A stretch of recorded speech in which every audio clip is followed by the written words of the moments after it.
What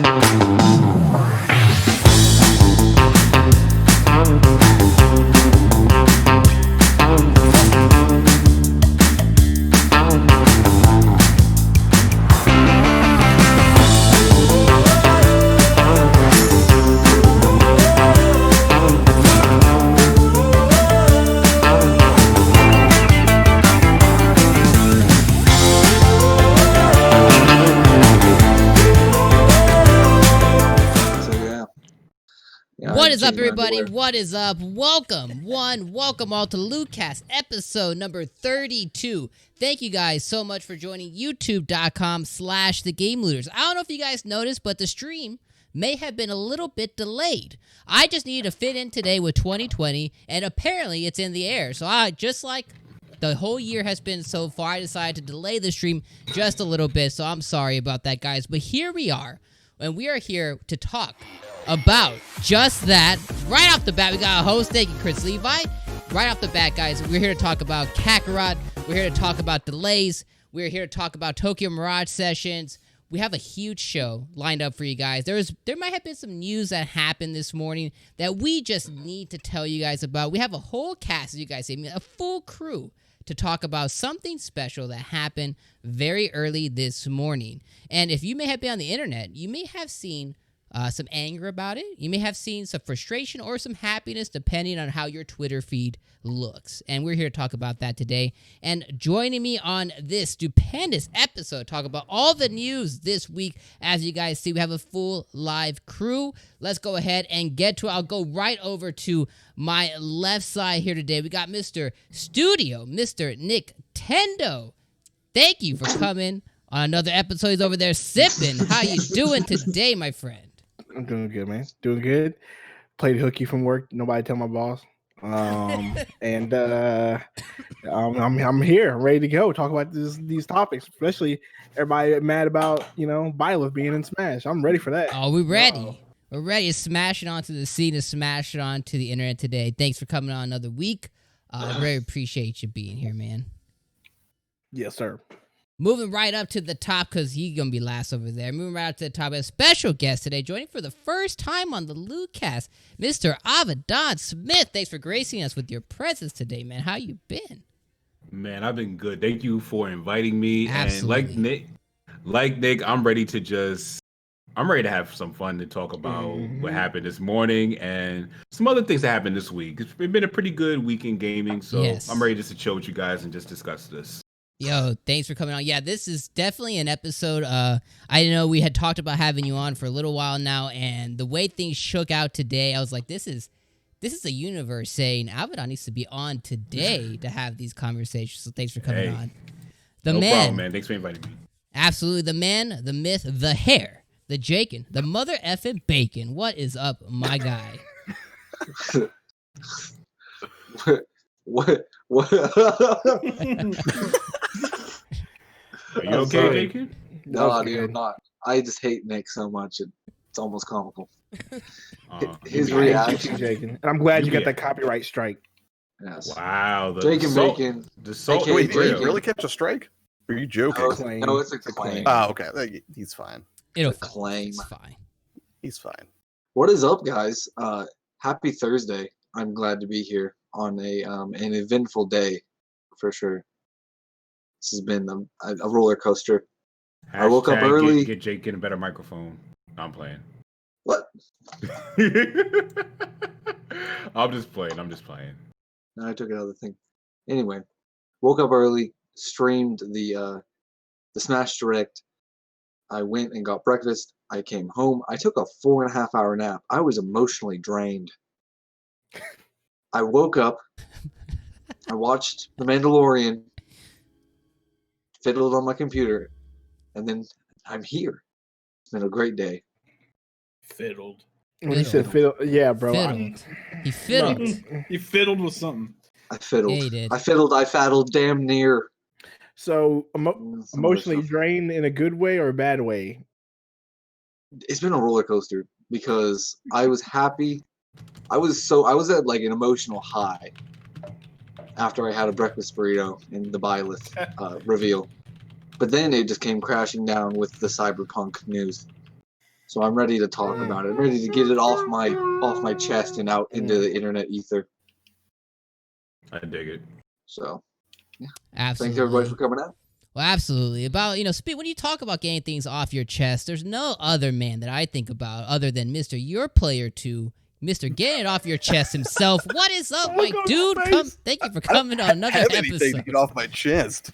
Weird segue, but thank you. I'm glad to be here, man. It's been a good week, and Yes. I'm gonna try to make a connection between Mirage Sessions and Minecraft right now. You've been trying to get me on Mirage Sessions for a few weeks now, if not longer, and I'm probably gonna break down and try it. But I have a friend in a similar situation, but with Minecraft, and this was last weekend. And he was like, this seems stupid. Why would you spend all this time building this stuff? And then I was like, well, why don't you just try it, build like a small house or something, just see if you like it. And then he texted me yesterday. This is like on a Wednesday, and he's like, I just want to let you know I stayed up till 7:30 this morning playing Minecraft, working on my house because of you. I was like, that is tremendous. So, I think it's a good thing to open people up to new experiences. So I'm hoping that's the experience I will have with Mirage Sessions, just maybe not till 7:30 in the morning. That I don't think I can deal with, even if it is Friday. I cannot wait for that tweet that just says, I jammed out last night. I threw the Ring Fit out the window, and I grabbed the controller, and I Tokyo Mirage Sessioned it up all night long. Thank you, at the gamers. I'm just waiting for the tweet. It's going to happen. I'm just saying, like, Fire Emblem is part of this game, right? The most I can say it's a part of the game is like there's the skin. So instead of controlling personas, you control Fire Emblem characters. That's about as much as it's in the game. Because that's strike one for me. You know this. I'm not a Fire Emblem fan. I mean, it could have been a Jaken skin. That's how much it's actually in the game. It's barely anything. Yeah. Okay. Well, I'm probably going to give it a shot, mainly because it looks like a diet Persona experience, and I can deal with that. If I can play a Persona-like game that only takes 30 hours to beat instead of 100, I can deal with that. Yeah, and it is about 30 as opposed to 130. So yeah, it's that's the thing that's and I know you've got good taste, so I'm trusting your judgment. I'm probably going to give it a shot. Chips is yelling at me not to do this. Can I say one thing that I forgot to When is mention? Chips yelling? Also, Avedon, the nice people here on the podcast bought me this mic. So you're kind of a dick. So. Maybe it's not the mic. Maybe it's just the way you be sitting there. Not, hey, my name's Jake. I sit way back here from the mic instead of being up on the mic. What type of mic do you got? He knows. The mic is right here. It's what type of mic do you have? What setting do you have it on? It's a Jake setting. It's a Jake setting. If you go back, hold on. It's an upgrade. Hold on. Wait a second. Hold up, Looters. I need to ask. Did you guys get him a good Yeti mic? Good and Yeti don't really go together, but I mean it's close enough. It's close enough. Whoa! Do you see Josh's face? First of all, close enough. Dude, look at Dom, the freaking elitist over here, man. If it's not a Yeti, don't use it, man. What are you talking? It's too good. Listen, I had a Yeti. We got AT 2020s. What are you talking about? The Yeti's good. I like the Yeti. Forget of us. Dom, I'll upgrade later on this year. I'm using the Yeti for about 4 years right now, so I feel you. But Jaken, you need to change that setting, dog. Or put some bass in your voice. One or the other. Oh. Nick, you are literally the size of a child. No, I'm not. Shut the What is it fuck about up. you? You ain't that much bigger than me. Exactly. Chill out. Chill out, homie. I think I could carry you around on my back like you. You couldn't. No one can. Yo. He'd be like, "Take me to Chick-fil-A, you do." What does that say? Good. I'm Yoda and you Luke. That means never mind. Oh, let's get on with the topics. Hopefully he vanishes from this podcast. Wow, he actually got you with that, Jacob. Moving on. Speaking about topics, Mr. Mono Paul's the narrator himself. Another week, brother. Thanks for coming back. No problem. I'm here every Thursday. This is part of my punishment. You don't have a choice. You don't have a choice. You're here. This is the kind of what purgatory feels like. No, actually, it's always a blast. Thanks everybody for coming on. Appreciate it. We got some spicy stuff lined up, of course. But what I've been playing this week is, of course, we had a great. Anybody who wasn't here Monday, we had a really great community Pokemon turnout. We did some raids. We did some duos and quad battles. We did some trades. So it was super fun continuing to play that over the course of next week as well. But pretty much all it's been is trying to still complete that dex, and we're getting close to less than 100, getting down to double digits. So absolutely. But yeah, we got the spicy hot topics this week for sure. And I would say it's been a good week. I don't know if it's been a good week for gaming or those enthusiasts. Absolutely. Well, I mean, I think with that being said, also, guys, if you are looking at this lovely young lady here, she's a little bit down in the weather, but here she is with her beautiful kitty ears today. So I probably won't be talking a lot, like at all, guys. So just enjoy my presence. You can just have her be here.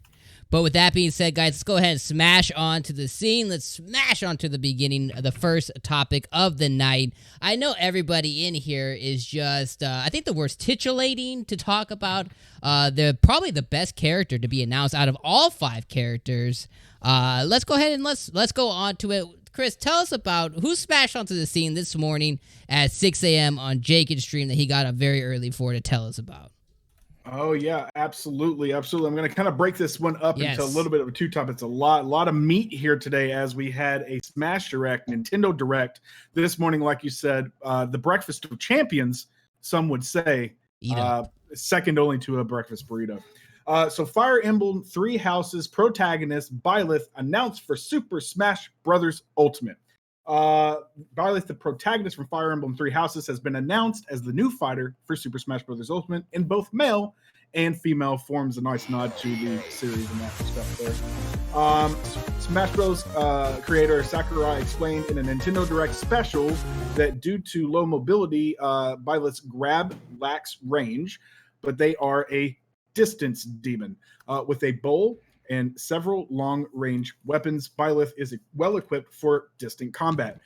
So the character will be equipped with 3 weapon choices: Sword of the Creator, Oh My Actual God, Aradabar, the polearm, Iamir, the axe, Fail Not, the bow, and Byleth's final smash is a progenitor god, Final Heaven, in which they team up with Sothis for an explosive attack.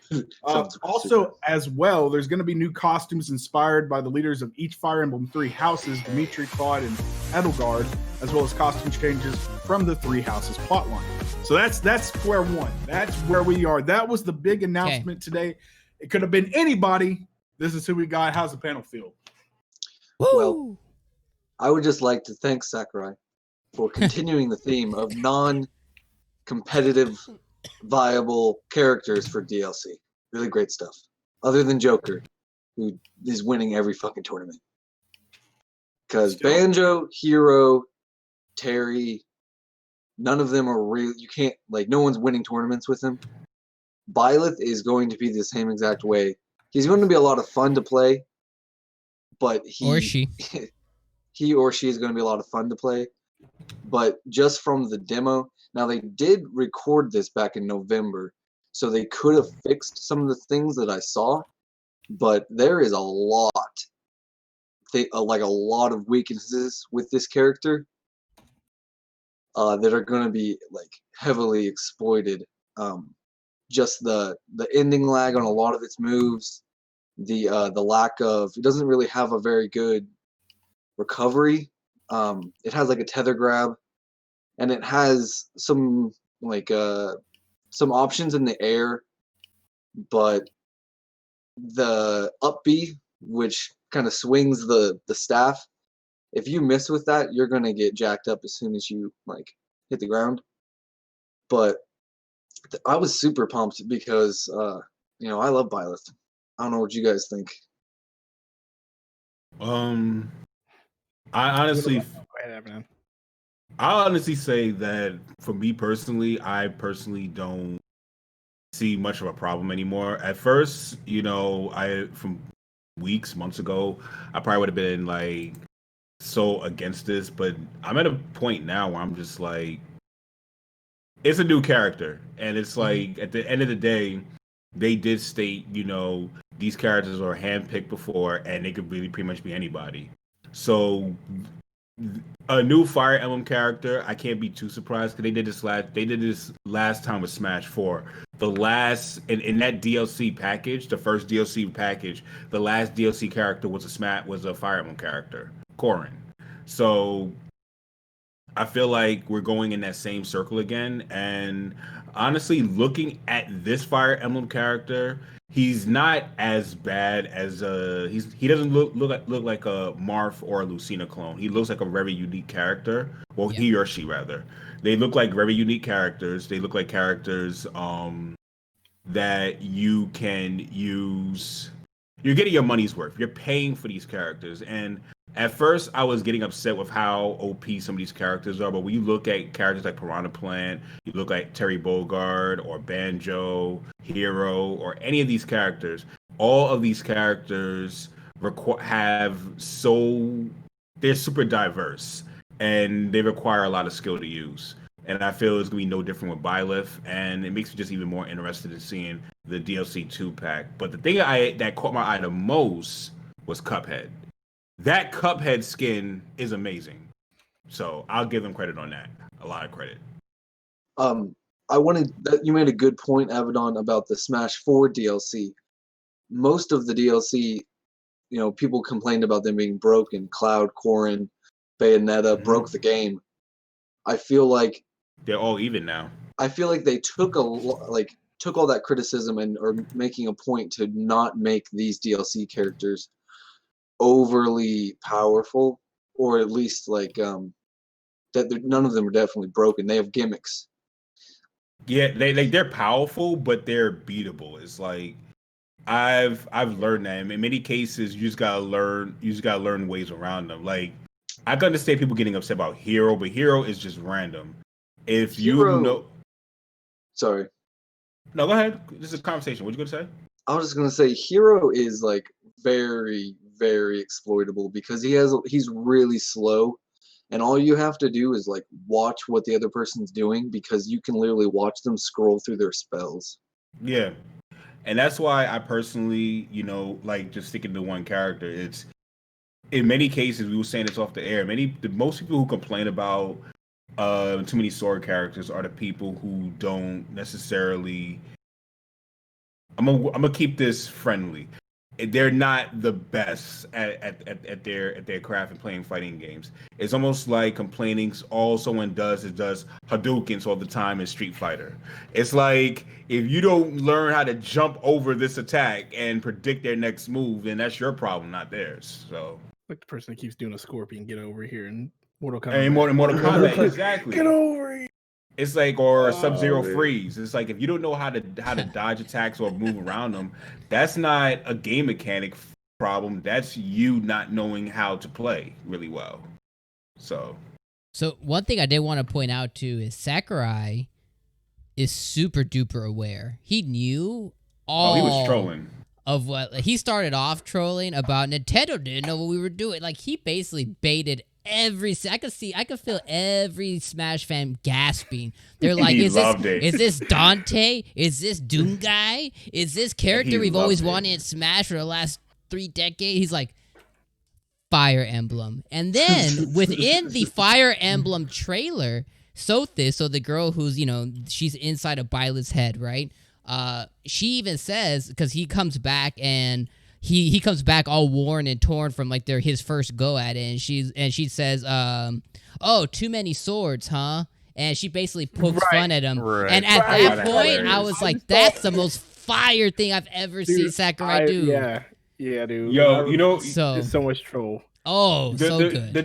The troll really started. If you really want to think about it, the troll started with the poster when he held up 3 fingers, because everyone was like, wait a minute, Kingdom Hearts, Dante? Everyone was thinking anything but. Yep. And the only person, I'm going to give him credit, the only person who I saw, other than Nick called it way before everybody else, but the only person who went live and tweeted it, like literally made it a public tweet, he said, "What if it's a Fire Emblem Three Houses character, Mighty Keith?"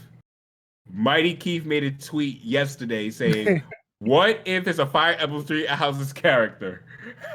I was like, "Oh man, if he's right, that's gonna be hilarious." Sure enough, I told you, man. And yeah, you did. Here's the thing too, is like everybody thinking that like this wasn't gonna be a Nintendo property game. Like everyone wanted, like Dante was the one I saw the most, right? And although Dante. it would push the Devil May Cry ports that are on the Switch if it came out, there's an expansion coming out within like the next 60 days for Fire Emblem. Now that this character's coming out, what's it gonna push? Fire Emblem sales. Like this is marketing 101. Like this is. It is. Like, and of course you have the Smash elitists or whatever you want to call them, the 1% they're the whiny ones all over the internet. But everybody else who just casually plays Smash, like they may jump in and they may be like, like the first time you played Martha Roy, right, back on the GameCube, what the hell, who are these guys? And then you go find out that, Fire Emblem's on the Game Boy Advance. Let me go check that out. You know what I mean? Like, that gives people an in to play something that they never would have thought of. So this is just marketing genius from Sakurai's point. And man, that man's a troll. Did you guys see that? Like he was doing binary shit. Like yeah, he was doing that binary. Yeah. Chips said in the chat, Chips because Sakurai gave everybody a subliminal middle finger by saying he's counting binary. Like you know. And like, he held it up too. Yeah. The troll game was real, man. And like I said, I told Abaddon one day, I was like, dude, it's gonna be Byleth. Like it has to be. Byleth's gonna be in this game sooner or later. I didn't think it would be this one, but I figured it would be soon. And well, it's with this DLC character, and I'm cool with it. I'm happy with it. It doesn't make me mad. It didn't make me angry. It made me happy when I saw it. So I'm gonna use the crap out of them. I can tell you that right now. Like that's gonna be amazing. I'm obsessed with Fire Emblem. Yep. I'm still playing the game right now to this day. Like I just literally 2 hours ago, I was going through my Blue Lions playthrough. So like this, yeah, I'm with it. I'm with it. But before this, who did everybody really want? Who was like your like dream Smash character? Bro, I didn't really want. You don't want me to say. You don't want me to say mine. Like I wasn't really like out here being like, yo, I need this character in the game. Maybe I can't even think of one. Honestly, I really can't think of one. You don't want me to. You don't want me to say. You don't want me to say mine. What was yours? Y'all know what my Smash pick already is. Goku for Smash. Thank you, Goku for Smash. I can see it still. You got a problem? You got a problem? You got a problem? You got a problem? I thought Goku was ineligible for Smash. You got a problem? Goku is ineligible for anything because he's already got 20 freaking games, and we don't need him in any more stupid games. That's not true. It is true. I'm pretty pumped for a game that comes out tomorrow. So you're wrong. Okay. You know what? Vegeta for Smash. I'm about to. Vegeta for Smash. You happy, Nick? Vegeta either because he's not. He don't have games, and who cares? Don't need Vegeta Smash either. Keep them out. I'm a filthy casual, but I'd like to see Doomslayer. I would actually probably. Doomslayer. That's what I was going to say. Doom Guy was casual too, and Doom Guy would be sweet. I would actually probably play a lot more on Mainum. Actually, you know what? I actually did want Cuphead, and then they were like, "Here he is as a Mii fighter." I actually wanted him as his own character, but they gave him a Mii fighter. He basically is. But the Mii fighter, he has his own like shots. Like I know he has his own shots and stuff. So technically, yes, I know. It was just like I wanted to be a big deal, not a side project. Well, also a bit of information too. I mean, not only was that released, but of course, with every character there comes a stage, and Byleth is no different. There's going to be a new stage based on Fire Emblem's Three Houses Garrig Monastery. It's made up of several key areas of the monastery: the marketplace, the reception hall, the bridge, the cathedral, which will rotate through as the match progresses. Each area is populated by students from the three houses, including those three house heads and favorites like Petra, Dorothea, Lorenz, and Ingrid. Package with Byleth is the new stage for Fire Emblem, so we're getting that too. So really, I didn't get to see the direct. Does the new stage also look like it's going to be a nice meaty stage? Does it look like it's going to be something? Oh, it looks sick. It looks cool. I fucking hated the stage. It doesn't matter. Can we talk about this? It doesnking matter because people like Jakin who make up their own rules to this stupid game won't play it because it's not tournament legal. No, I don't like it. What are you talking about? The stage is fine. It's fire. It's fire. It's just fine. It goes through the whole monastery. What else do you want? It embodies the game. I just want a normal. What you want is a stage. What you want is a tournament legal stage, like I just said. No, I just want. No, that's what you want. That's what y'all want. We want a tournament legal stage. Why isn't it tournament legal? I don't like it's not stages fair. that move. I don't like stages that move. You'll and be also, I just don't like the breakable shit, and I don't like the Well, guess flat. what? You can pick Garrick That's like Monastery. 50%. Yeah, it's like there's like 3 stages that don't do that. Oh well, I You can pick don't play Garrick any of Monastery, those. Battlefield, and you'll be just fine. Yeah, I guess when you break it down, I only play. Battlefield. 3 and stages, Final 2 Destination. stages. You only play those 2 stages. That's not true. It is true. I know Pokemon Stadium. When was the last time you booted up So Joker's? you play tournament legal stage? Oh. When was the last time you booted up Joker Stadium? I think I played it the other night. If you have to think Joker that Stadium's far, actually that's yeah. No, I played it the other night. And Because I that have, when I set my arena, I set it to random Battlefield, random Omega. So it cycles through all the Battlefields and all the Omegas. Yeah, but not the real Joker stage, but the slant stage. You're playing on Battlefield Joker stage. Why would I play on the slant stage? See, that's the point That's I'm trying the to make. See, actual that's This the ain't, point we're this trying ain't to make. Revenge of the Sith, okay? That's the point we are trying to make. It's not tournament legal. I'm not playing it. See, That's the point I'm trying to make. That's the only reason why you don't like it, because it's not tournament legal. If it was tournament legal, that's my thing. If Sakurai would come out with a tournament legal stage for y'all wouldn't even accept it, because y'all didn't make up the rules. He made up the rules for you. That's how all y'all Smash dudes play this game. Y'all just make up your dang rules. Don't play the game the way Sakurai meant for y'all to play. Y'all make up the rules, and then y'all want to talk smack about it. No, Then you get mad when he don't give you a tournament ready character, because this game is not meant for that. But y'all want to make up y'all's own rules. I like the Terry stage with the barriers on each side. That was pretty dope. But guess what? It's not tournament legal. I don't care. That's what I'm saying. I'm about to destroy you. No, Destroy you're not. Your argument. You're saying that I only like my argument is stages, you guys but I like make that up your stage. own rules. That's my argument to not you, to the Smash fans and Smash at hardcores. Y'all make up your own rules to a game that Sakurai made that it was meant to be played a different way, and y'all want to make up your own rules and then complain at the man when he doesn't give you what you want when it's his game to begin with. Thank you. Byleth is gonna be fire. Byleth is gonna be cool. I'm gonna play her. I say her because obviously I'm gonna go for the Edelgard skin as she is. No, did you see the Sothis skin? The Sothis skin. The Sothis skin was pretty fire. Oh, that was fire. Yeah, but you're gonna, Sothis, she's cool and everything, but she's a little lippy. That's how I like them. She's just like take charge. Edelgard was.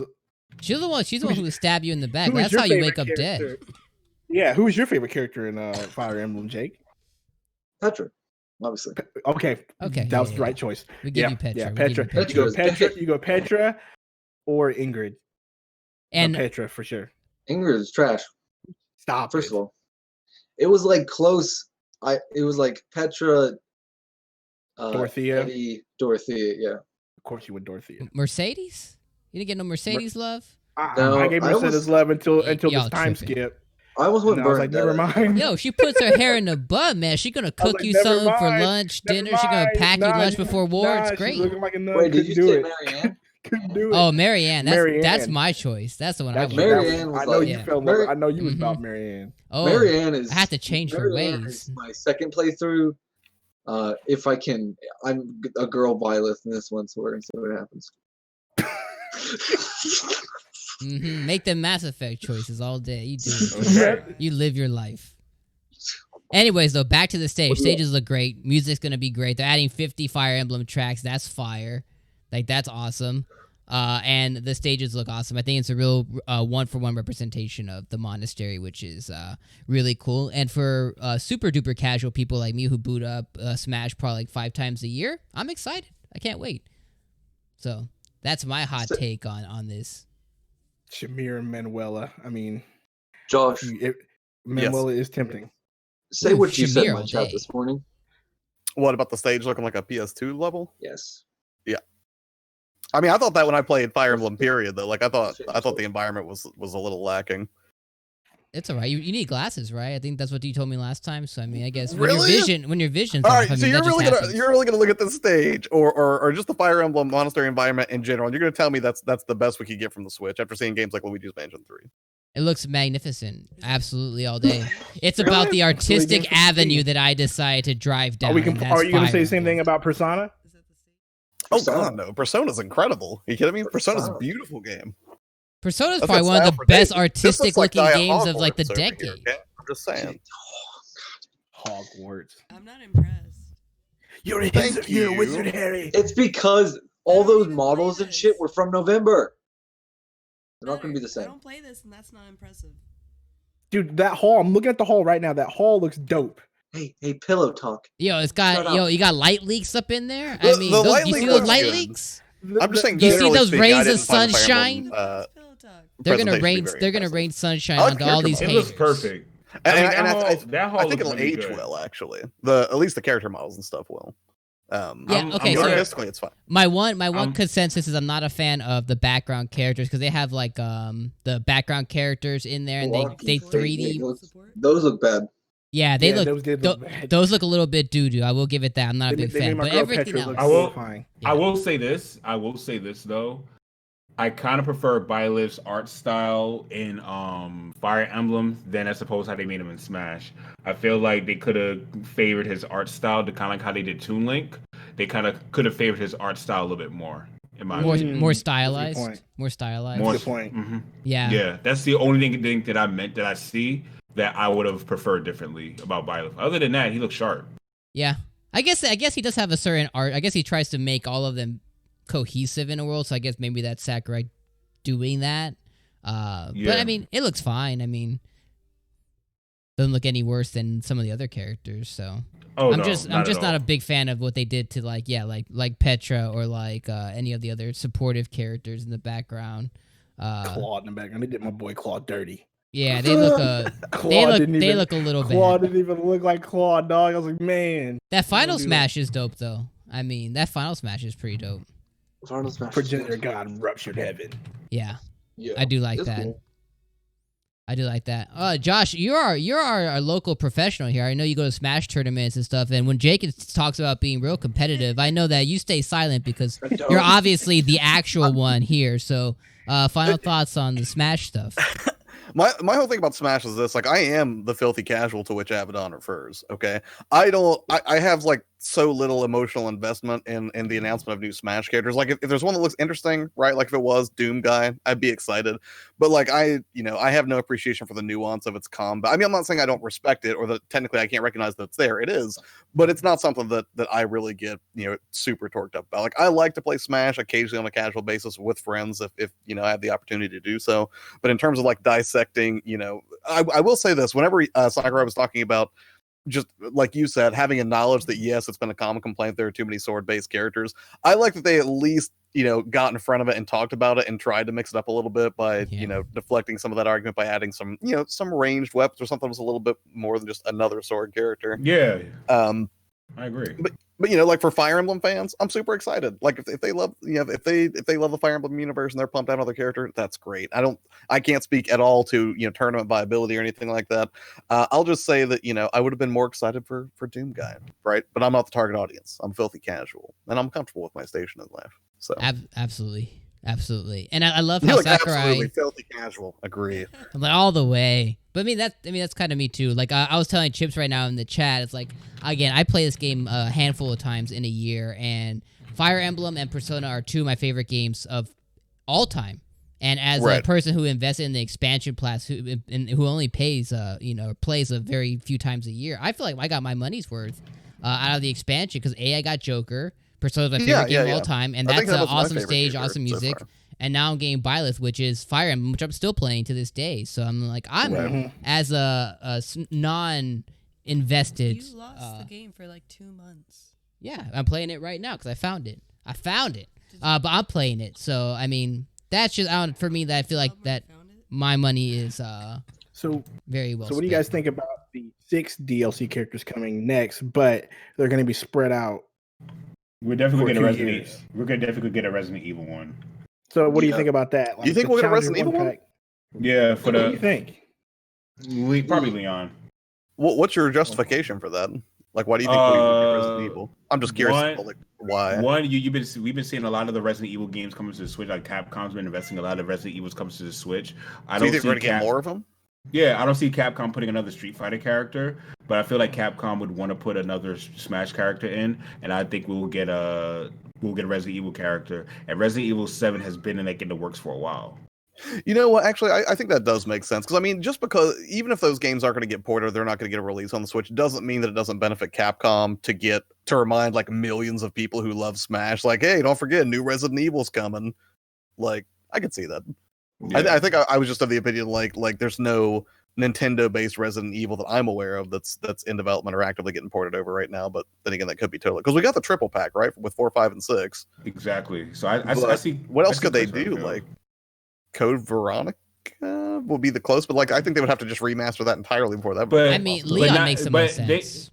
I don't even see them having to remaster it per se, because think of Simon, really. Simon and Victor, it wasn't even a new game. You got like an old remaster of just of the older games. You get what I'm saying? Yeah.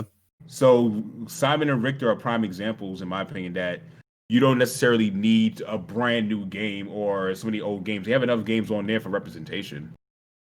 You do, and you don't even really need that many games. You don't. Like you just need one, basically.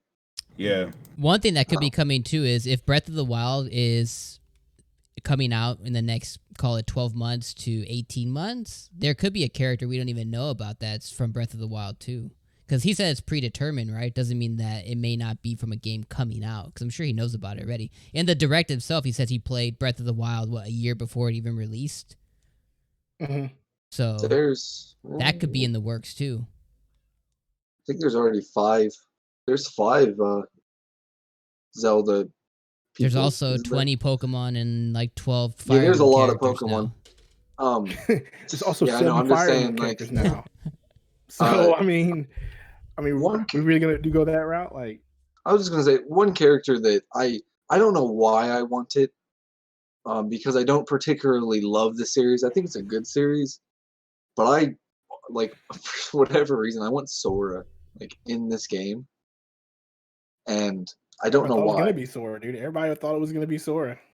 I mean, this time I was 100% sure it was gonna be Dante. I was like betting on it, and Nintendo pulled the fast one like they always do. So whenever you think you know who the DLC character is going to be, you just don't, because you're not going to be right. Now somebody was telling me you're just going to 100% be the No More Heroes, that guy. Travis Touchdown. Yeah, I love that. He'll probably be in it. Somebody sent me an article. It was like Travis Touchdown. It's going to be for sure. Travis Touchdown's coming. I'm like, I don't know. I'm okay with that sort of character for sure. They're like, wait till they announce it. But I mean, Travis in there. Rex. Sora would be pretty dope. I would like to see Sora from Kingdom Hearts in there. That would be cool. What is there any? Is there any Square characters in like Square Enix characters in the game right now? Cloud. Okay, that's about it, right? Or Okay. maybe not even Sora, if Cloud. that's too on the nose. What about God, what is his name? Great, silver hair. Riku, not Riku. From what? From which game? Squall? Wait, no. Yeah, Riku. Silver? Is it Riku? Yeah, Riku. It's gotta be Sora, dude. It's gotta be Sora.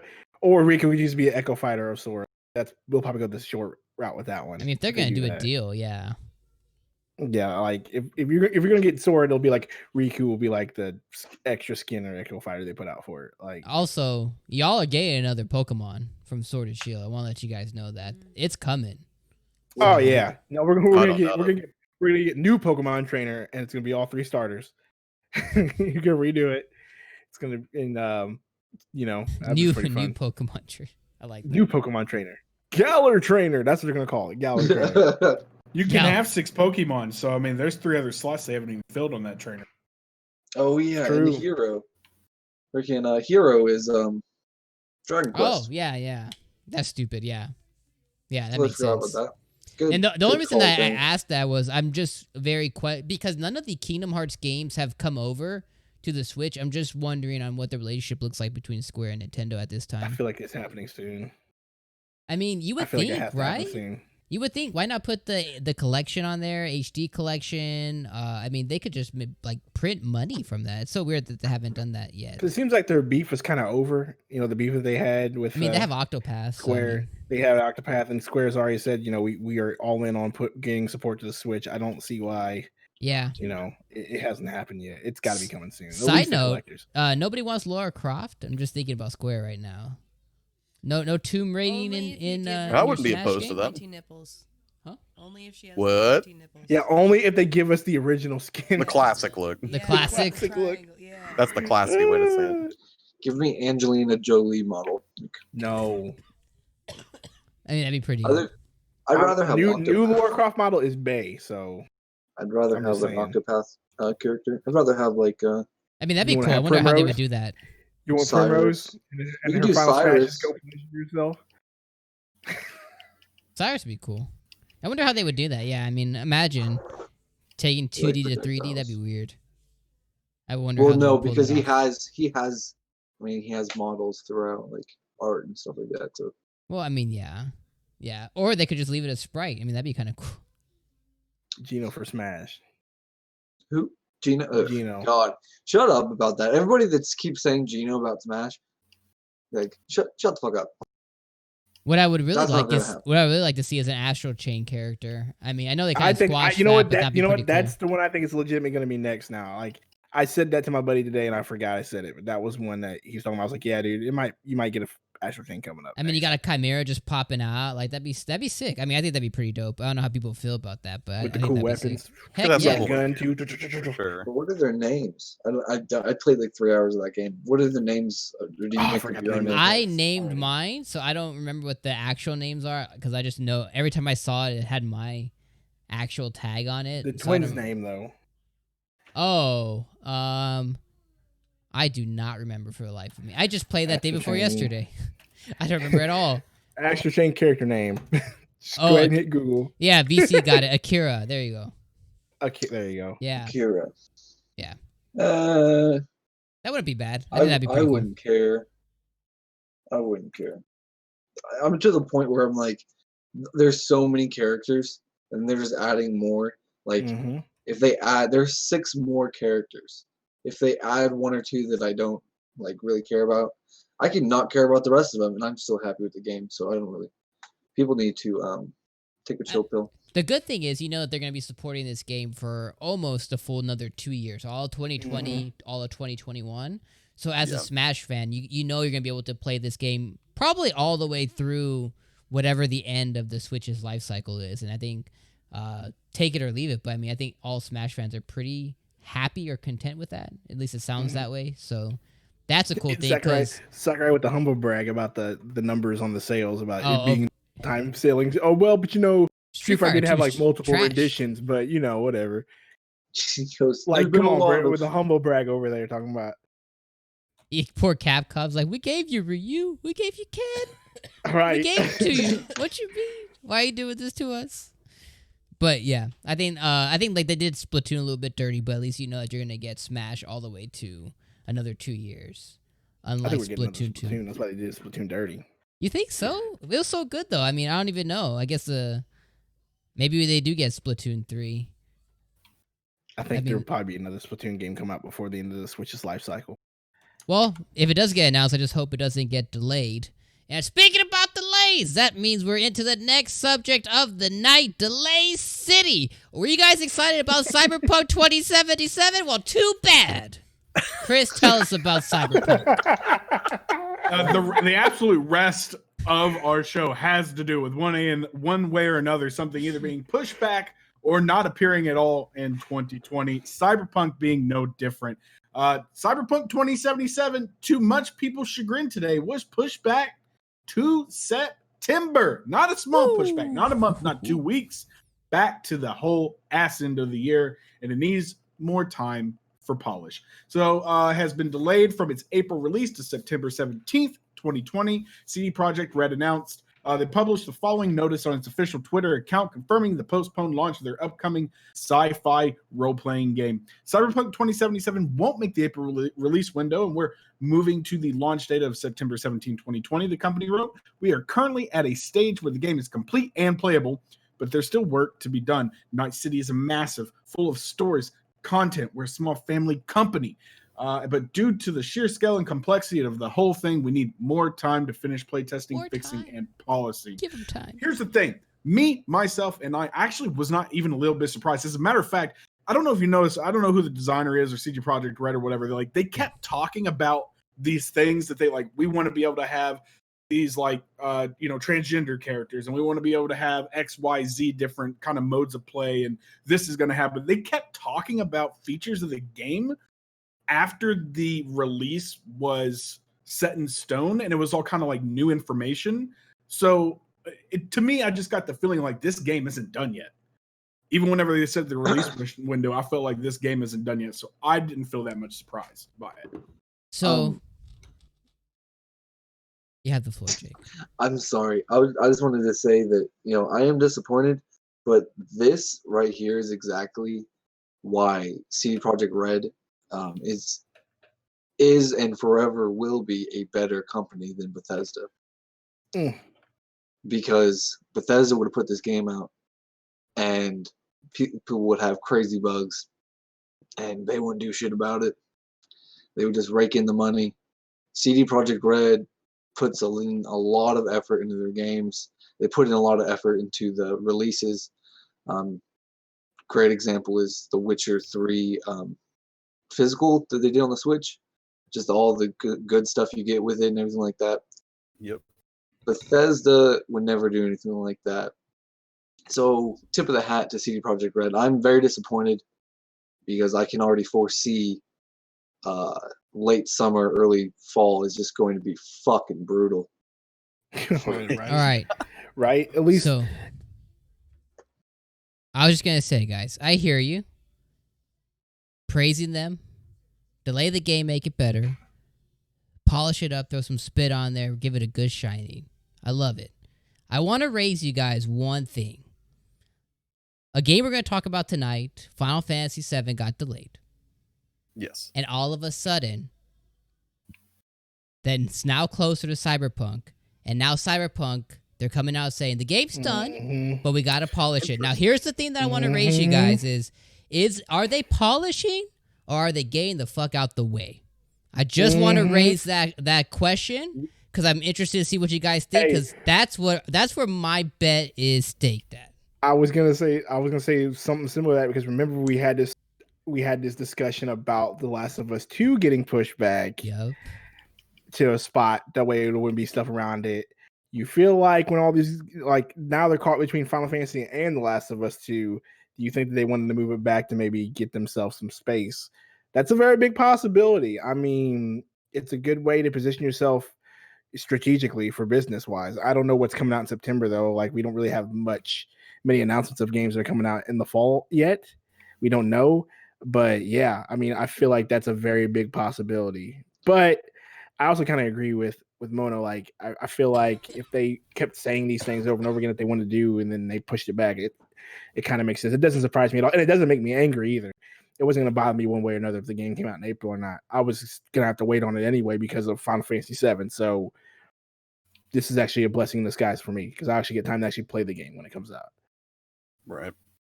And that's exactly where I'm at. I'm not upset in the slightest by the delay. Do I think it's possible that it was pushed back for marketing reasons? Absolutely. We've seen publishers do that before. Nintendo's done that before. I think they pushed back what was it? I think no, it wasn't Yoshi. There was a game that they pushed back in the N64 because they were worried it was going to cut into Donkey Kong sales or something. I can't remember what it was, but there was a specific example where they delayed a game not because it wasn't done, not because it didn't need any extra layer of polish. They were just sort of making sure that sales of one game didn't cannibalize another. They did that with Yoshi's Crafted. Oh, did they do that? Oh, you meant that they did the same thing recently too? Yeah, they did. Yeah, because they had too many games releasing that fall, so they purposely delayed Yoshi until the next year. which is smart on their part. And I'll say this to Jaken's point. I have a lot of faith in CD Projekt Red. That's why I especially don't bat an eye at them pushing things back. I think Bethesda's a really good comparison for that, because I feel like you're looking at the polar opposite ends of the spectrum, right? Bethesda's somebody who is like, let's appeal to shareholders and let's get something out the door and we'll fix it in post and we'll roll out updates and hopefully we can patch it, but we can get by with it because we sort of set this precedent of we can release buggy games, and because they're ambitious, people give us a pass, which I don't think is going to be the case anymore in light of the Fallout 76 debacle. But then on the flip side of that, at the other end of the spectrum, you've got a company like CD Projekt Red, who very much puts the consumer first. They've always had tremendous support behind their products. They've released a variety of free updates for people to kind of keep them enticed and excited to play their games.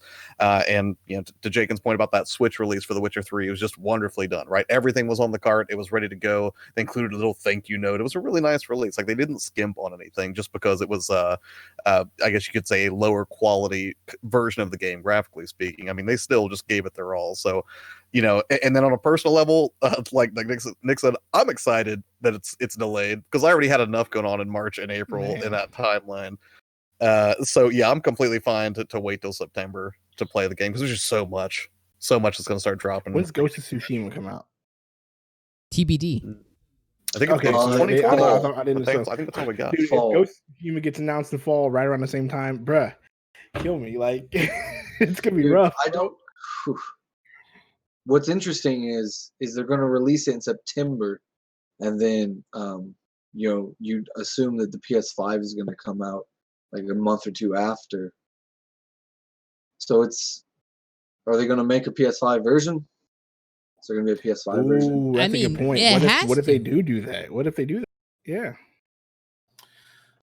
I want to speak to pretty much. I mean, most of the bases have been covered, but Dom, that's an astute observation. I didn't actually consider at first. That is Final Fantasy VII, when it and if, I mean, big if it does get released, is going to be a wrecking ball of sales. Not a big if, but you know what I mean. That's the joke by this point. If it does get released, it's going to be a wrecking ball of sales, and I think that is a, I'd love to say that they're like a humanitarian. They give their developers time to develop. I don't think it's an interesting new trend actually. That maybe I don't know if the Fallout 76 debacle had something to do with that, but we've seen New Horizons get pushed back and say that they wanted to give their developers more time and not make them crunch time. We've seen now CD Projekt Red on the other end of the spectrum for WoW. They usually do patches. They're putting off all patches until Shadowlands comes out sometime in like October, September. So it's weird. I think that companies are taking a very pragmatic approach to it, where they're like, we got the internet, everything, basically the smallest thing sets everybody off, could affect sales. Why don't we stand out of the way of these big game players and maybe push off? But at the same time, I still had that gut feeling that Cyberpunk 2077 didn't seem like it was a finished game. Maybe it's just timing, maybe it's just coincidence. But do you think moving forward in the future we'll see games? I know that you said you cited Bethesda as like stakeholder pleasers, which they are, shareholder pleasers, which they absolutely are, and they have gotten away with it for so long. So do you think that we'll see maybe more hesitation to release games outside of their mostly completed form moving forward, especially when you do have companies doing it, which seems like very frequently within this past year or 2 years? From Bethesda explicitly? No, from game companies, or just in general. Will we see less of a Fallout 76 sort of debacle and outrage? 90%. 90%, yes. Shifting? 90%, yes. I think CD Projekt Red. I'm going to side with Josh still and say that CD Projekt Red isn't one of these companies just based on their past history with the Witcher series, not just 3 but 2 and the first one. I'm going to give them the good faith on this. So I just wanted to bring up this could be a marketing thing to get out the way. I don't think that is, but it could be. But I think most games that we see nowadays is the 40 gigabyte day one patch. I mean, almost every game that I can think of, even Final Fantasy 15, 3-4 years ago when that released, had a day one patch, and it was like a massive one. So I think it's rarer to see a game that you can put in and play day of, which Nintendo, like every game they put out is basically that. I mean, Nintendo's one of they're a golden gem of video games. But third parties out there, I mean, it's almost rare that you don't have some kind of substantial day one patch. And if it's multiplayer, you for sure have it. Right. So you think moving forward we may see companies that are more okay with saying, "Hey, we're gonna take the slot back instead of getting the shit fleeing up front." Well, I mean, just look at in the last 2 weeks, how many games have done it. It's becoming almost the norm. Well, and it's a little interesting. And I do think it's interesting about the getting out of Final Fantasy way. That game is, such a iconic. It's a staple like in gaming history. It's a lot of people's greatest of all time. Like it's their favorite game they ever played. Why would you release your game right next to it? No matter how good your game is going to be, why would you take it upon yourself to create more competition when you can just move it back, whether it's for bugs or if it is for marketing purposes.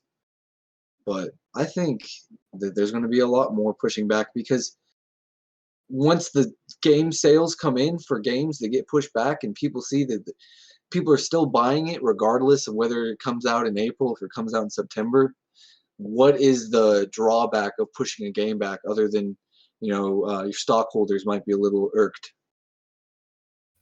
Are you asking what the negative is for pushing it back, aside from just stock or shareholder dissatisfaction? Rhetorical question.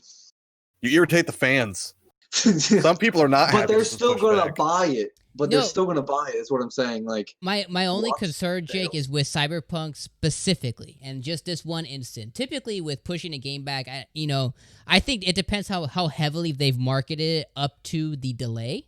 Right, like if they've solidified a date and they've gained I'm gonna throw Final Fantasy 15 again under the bus. They did marketing stuff, and I think 3 weeks before the game was quote unquote being released, they literally had they invited press, they had an event, they had a YouTube thing, and they invited people to test the game, and it was all over the internet, and then they delayed the game.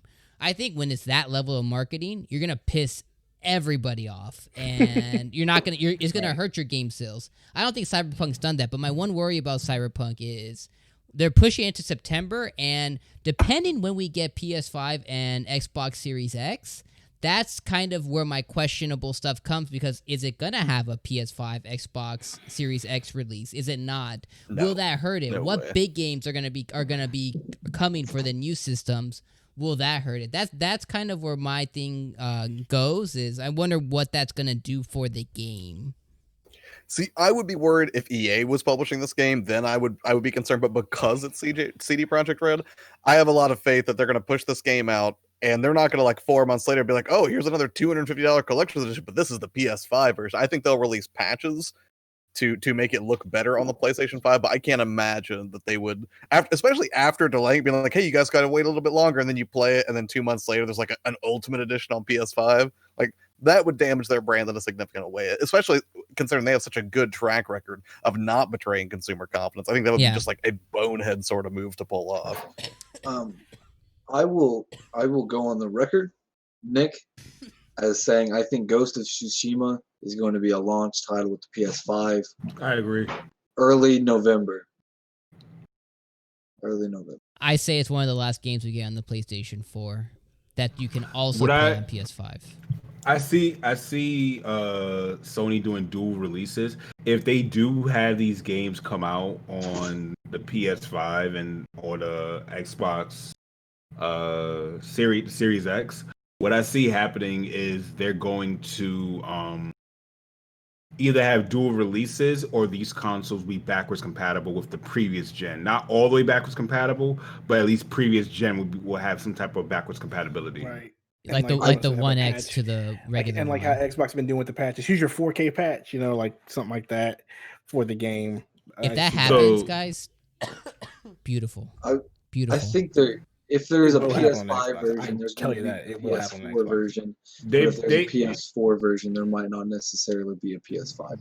They may come out with a PS5 version, but it may come out sometime next year. But so people won't feel like they're slighted, or either way, the PS5 may offer some sense of backwards compatibility, because they may not plan on remaking all the PS4 games on the PS5. But some games like Cyberpunk 2077, it may get that Grand Theft Auto 5 treatment, where they'll get a full port for the new console itself. God, if they go the way of patches, I'm gonna be one happy gamer. Because the reality is the games now, they're all based on current PC architecture. So Exactly. they can easily just patch it out, just making it go from medium settings to whatever the equivalent high ultra would be. I guarantee you that's what Xbox will do. Yeah, I have faith in Xbox. It's PlayStation I'm a little. I promise you that's what Xbox will do. It's PlayStation I'm a little shaky on. I want my I want my Spider-Man patch. That's all I'm saying. Give me my Spider-Man patch. I want it. I want a PS5 patch. Persona patch, please. 4K. My PlayStation PS5 Spider-Man patch. I want to play this game in 4K and look amazing and swing through New York. Yeah, 4K 60, please. Yeah. Speaking of which, I still gotta finish that game. I started a game and I had a fun time with it, and I put it down. I just stopped. The main game or like the DLC? The Spider-Man, the main game. Main game? Oh, you gotta finish it. It has a really it ties it up, puts it in a bow for you. It's so really sad. So sad. Single tear went down my face at the end of that game. Thanks for the spoilers, Jake. You be Game of the year, 2018. Game of the year, 2018. I agree. Jake and I see eye to eye on this. But it didn't win. God of War won it. Shut up. Any final thoughts on Cyberpunk 2077, y'all? Not at all. Right. Oh shit! Cool. We got Rax. We got a Rax sighting in the chat, ladies and gentlemen. Oh, cue the Rax horns. Rax. What's good, Rax? Yo. So, with all that being said, maybe Cyberpunk is getting out the way for the behemoth that we thought we were going to get a lot sooner than we were actually going to be getting it. It looks like another game is getting out the way of itself. Final Fantasy VII has been pushed back as well. Chris, when is this game coming out? When can I get my hands on it? Because it's not soon. April 10th. This just in, hot off the Twitter presses, all games in spring canceled or delayed, and Final Fantasy VII being none of those games. Actually, it's going to be in spring still. Final Fantasy VII Remake for PlayStation 4 has been delayed from its March 3rd release date. A note from producer Katse says Final Fantasy VII's new release date has been set for April 10th. That's the new official gonna happen on this date. They swear by it. They state in quotes, "We are making this tough decision in order to give ourselves a few extra weeks to apply those final polishes that games need to give the game that you deserve to have, giving you that best experience possible." He also goes on to say, "I, on behalf of the whole team, want to apologize to everyone, as I know this means waiting for the game just a little bit longer. Thank you for your patience and your continued support." I'm just really upset about this. Why? For personal reasons. Because I had all my vacation days ready to go, planned out for this, and then they delayed it. But okay. I said this in my video. You do know that game's come out on Good Friday, right? So that's possibly. Bro, you didn't let me finish. My job will not let me take a vacation day on that Friday. So now I'm just mad, bro. Now I'm just upset, angry, pissed. I'm done. I'm mad. I'm so mad. I had it all set up, ready to go. 2 vacation days, spend 48 hours playing that game, taking care of my kids and playing the game, all that stuff. So you can't take your vacation days back and use them on a different day? I'm taking them back, but I can't use them on that day. That's the problem. Come on. Shot to the heart, man. I already put mines in, so I'm sorry. Man, that's the only reason I'm upset. I'm upset they delayed it. This one really didn't do anything for me. The only thing that really got me is this just is already setting the tone for when we're going to see the end of the Final Fantasy series of games, and how many more delays are we going to have after this one comes out for part 2 and part 3. How many gray hairs are we going to have by the time we get to finish the story of Final Fantasy 7? When we be old man? Well, I would say this is more so them setting up the foreground of everything, because I would call it conspiracy, but I would say the demo leaking and them seeing people's responses had played a strong reason into why they delayed the game. They had no reason to delay the game, but now that the demo's out there and people are making their comments on it, it's kind of like how the Sonic movie was. the feedback caused the company to make some better changes. So I feel as though while the game is not out yet, they're like, you know what? Let's make some better changes now before the game is out. Avedon, to that point, whenever we talked about the leak last week, which we didn't give any of the spoilers, I happened to peep on a couple of the things that did come out with that, but we didn't spoil it on last week's episode. But with that being said, I did actually postulate and hypothesize, what if this was an accident? Because the demo release isn't supposed to release until the same day. Yeah. And things just don't pop on the PlayStation Network like by accident. Like that's a carefully crafted, carefully cultured eShop. Just like Nintendo's, Nintendo doesn't accidentally release something. It's not like a lot of other things. Can it happen? Absolutely. Yes, it can happen. Human error does occur. I don't know though if I doubt it. I felt the same way. I feel like it was almost like let's kind of get like we're close, let's gauge. Maybe it was like off the record, like unofficial, officially, like, oh, put it up for a split second. You know how the internet handles it. And immediately they grabbed it. Immediately they made it playable. And immediately they had it data mined. And that is the world we live in. And that's a way to get free publicity and free feedback without actually saying, oh, we put it up. Here's an official polished product. And now we have to apologize all over ourselves for being presented that way or what have you. So I think, it's my conspiracy theory, I don't think we saw the demo by accident. Neither do I, and I feel as though looking at the demo, and the thing about this, and this is not a spoiler for the demo. If everyone here saw the E3 special, right? Everyone saw the E3 demo. Yep. Okay, so what intrigues me about this game, outside of anything else, the boss battles are not short. Like the boss battles themselves. Josh, you played it yourself. A boss battle could take about 20 minutes long, easy. Yeah, I want to say when I played it, it probably took, I don't know, maybe 7 to 10 minutes. I mean, well, that's the thing. Like that may have been designed to kind of keep people moving because they had a lot of people that were going to be, trying to play that demo during sessions at E3. But yeah, I mean, it definitely took a little bit. It's definitely a in-depth strategic affair. The demo, a long play of the demo averages about 55 minutes. That's just the first area of Midgar, where most people can knock that out in about 15, 20 minutes on the PS1. So when you look at how expansive this game is, I'm okay with them making polishes.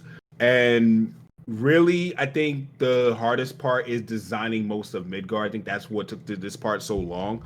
I feel as though most of the delays is they're trying to make sure this game comes out in a way where the wait for part 2 won't be for so long. And I think that's why they're also delaying this game. That's my theory, because I'm still holding to this theory that part 2 is coming out holiday of 2020.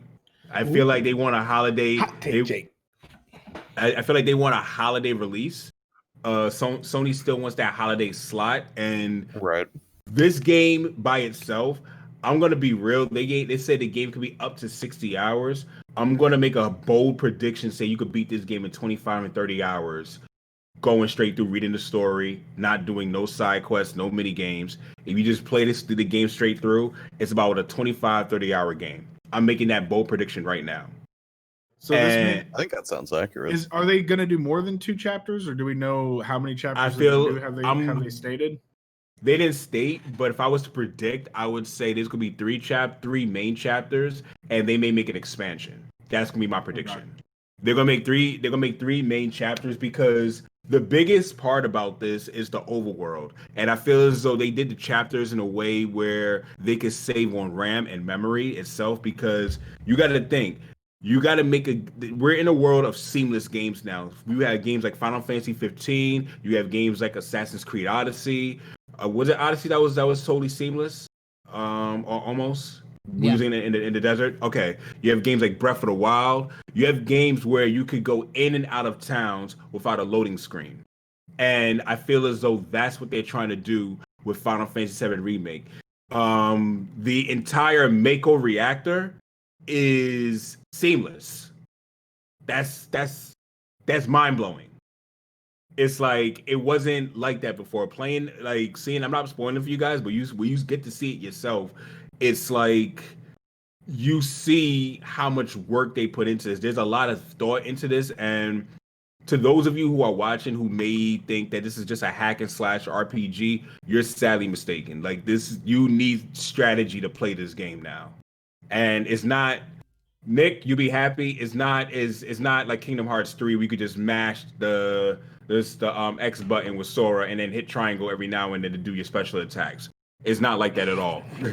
Is it? Do you think it's more a la Final Fantasy 15, like Final Fantasy 15 mashed with what 7? That's what I feel. That's what I feel.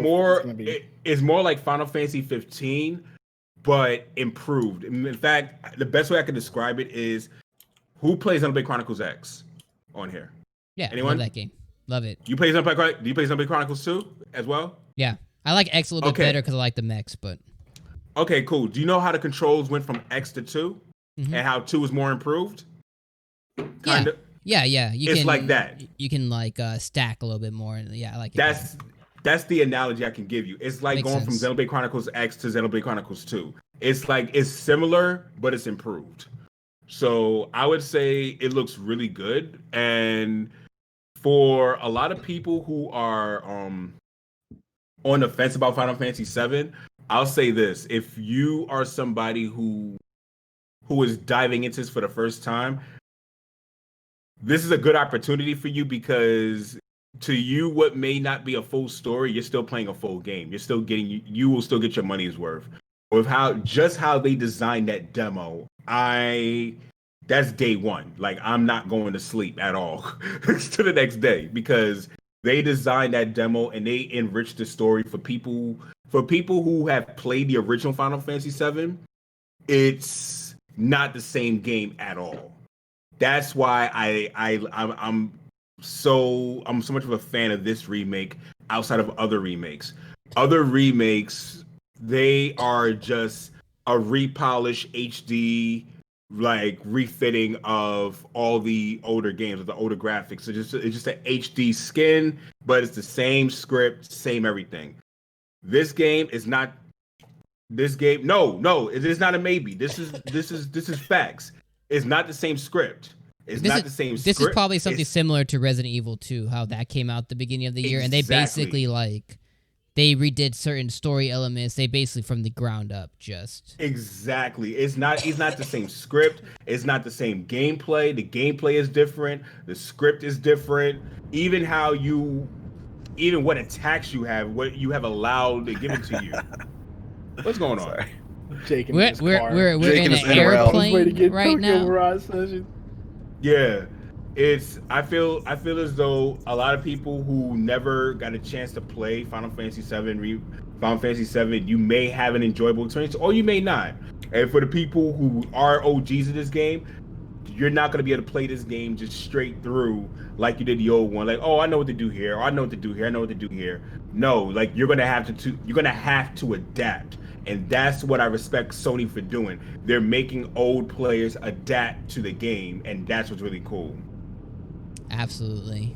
Well, another thing we're going to have to adapt to, guys, is another delay. Square Enix is really on one. Avengers has also been delayed quite a bit away. So if you wanted to play it in May, too bad. You have to wait for that too. Chris, what's going on with Avengers? Square doesn't die easily. They're gonna give it to you absolutely. one way. It's like, hey, I'm gonna make things worse, and Square's like, here, hold my beer. I'm gonna make things worse. I got it. Square Enix delays Avengers game until September as well. We got another September pushback.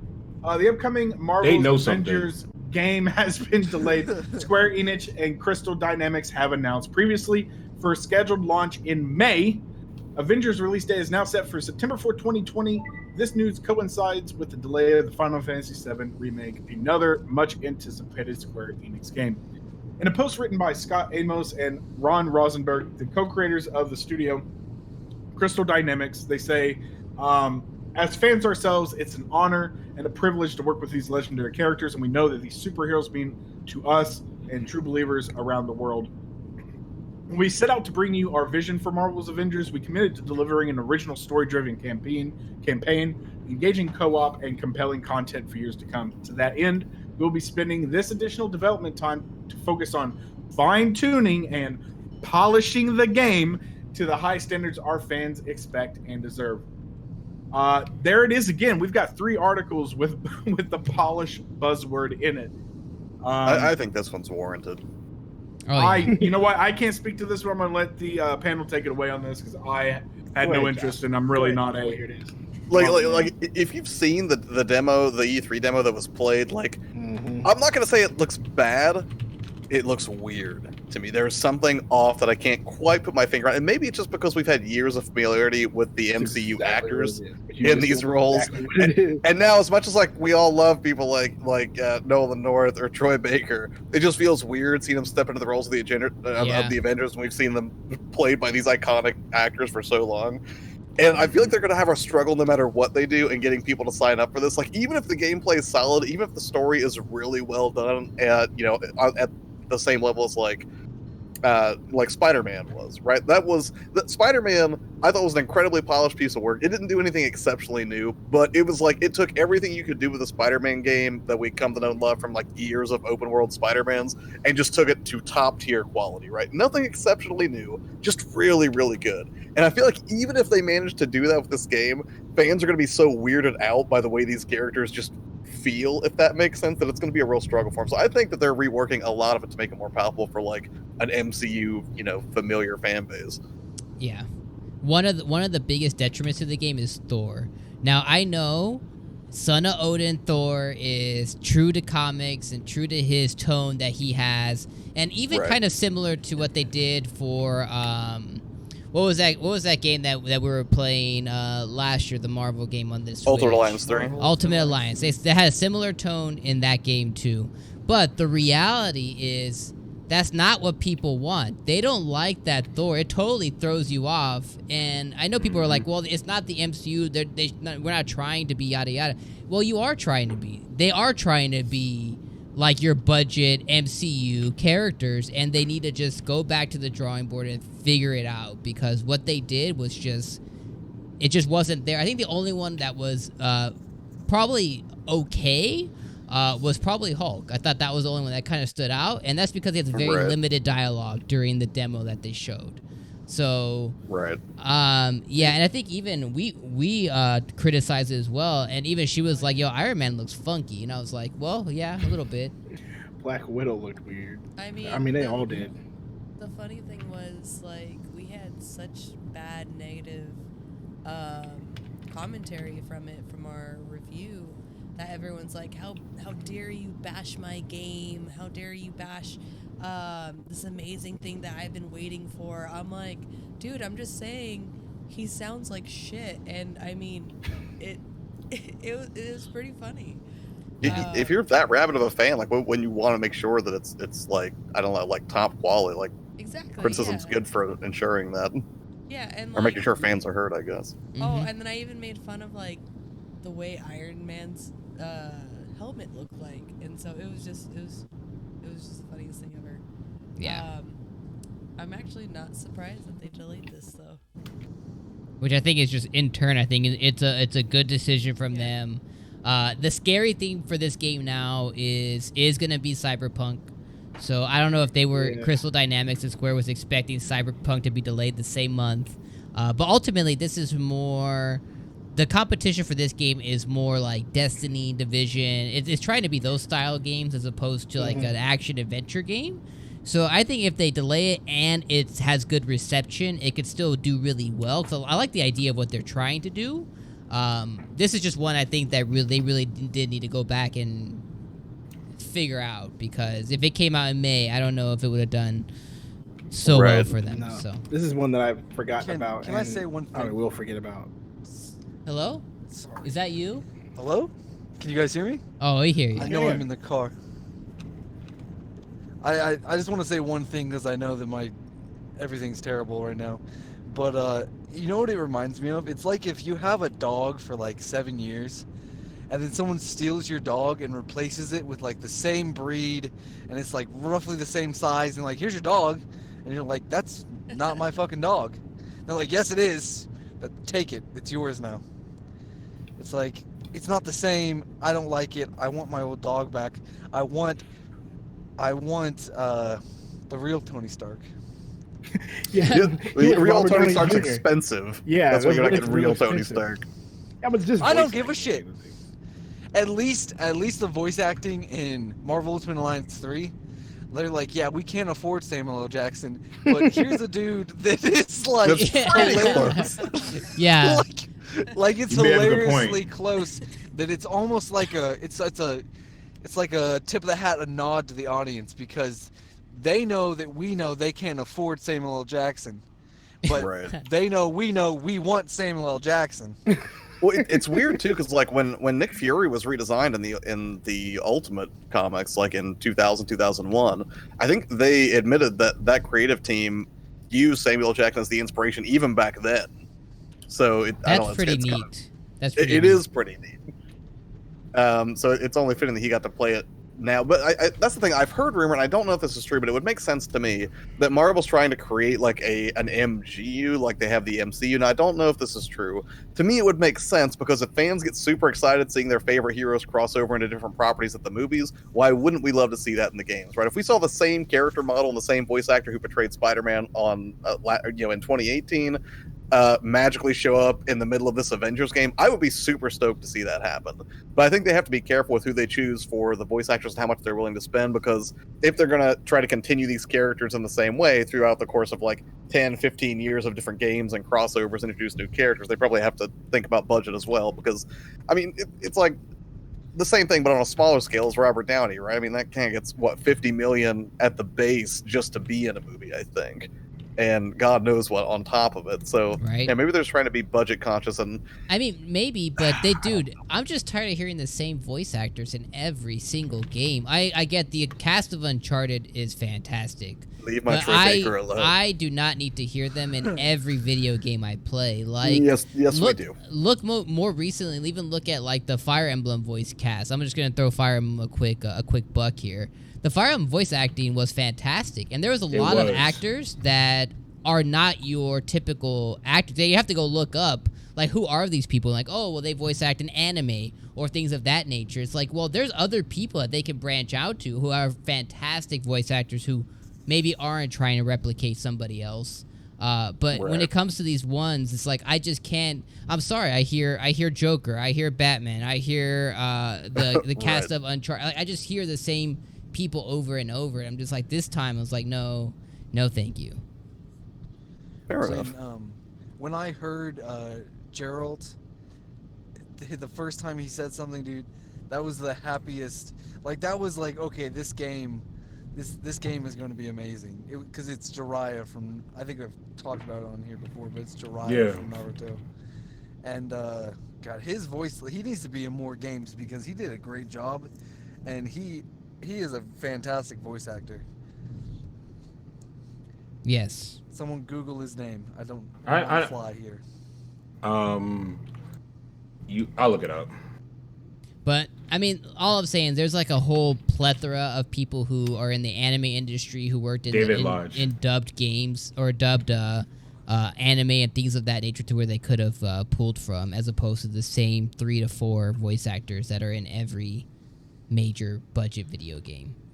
Yeah, that's kind of last thing I'll leave off on there. Good for them. Thank you for delaying the game. Any other thoughts on Avengers? I mean, Like I not said, really. the game already got lost to me. I forgot it was coming out, and now I forgot all about it, honestly. September.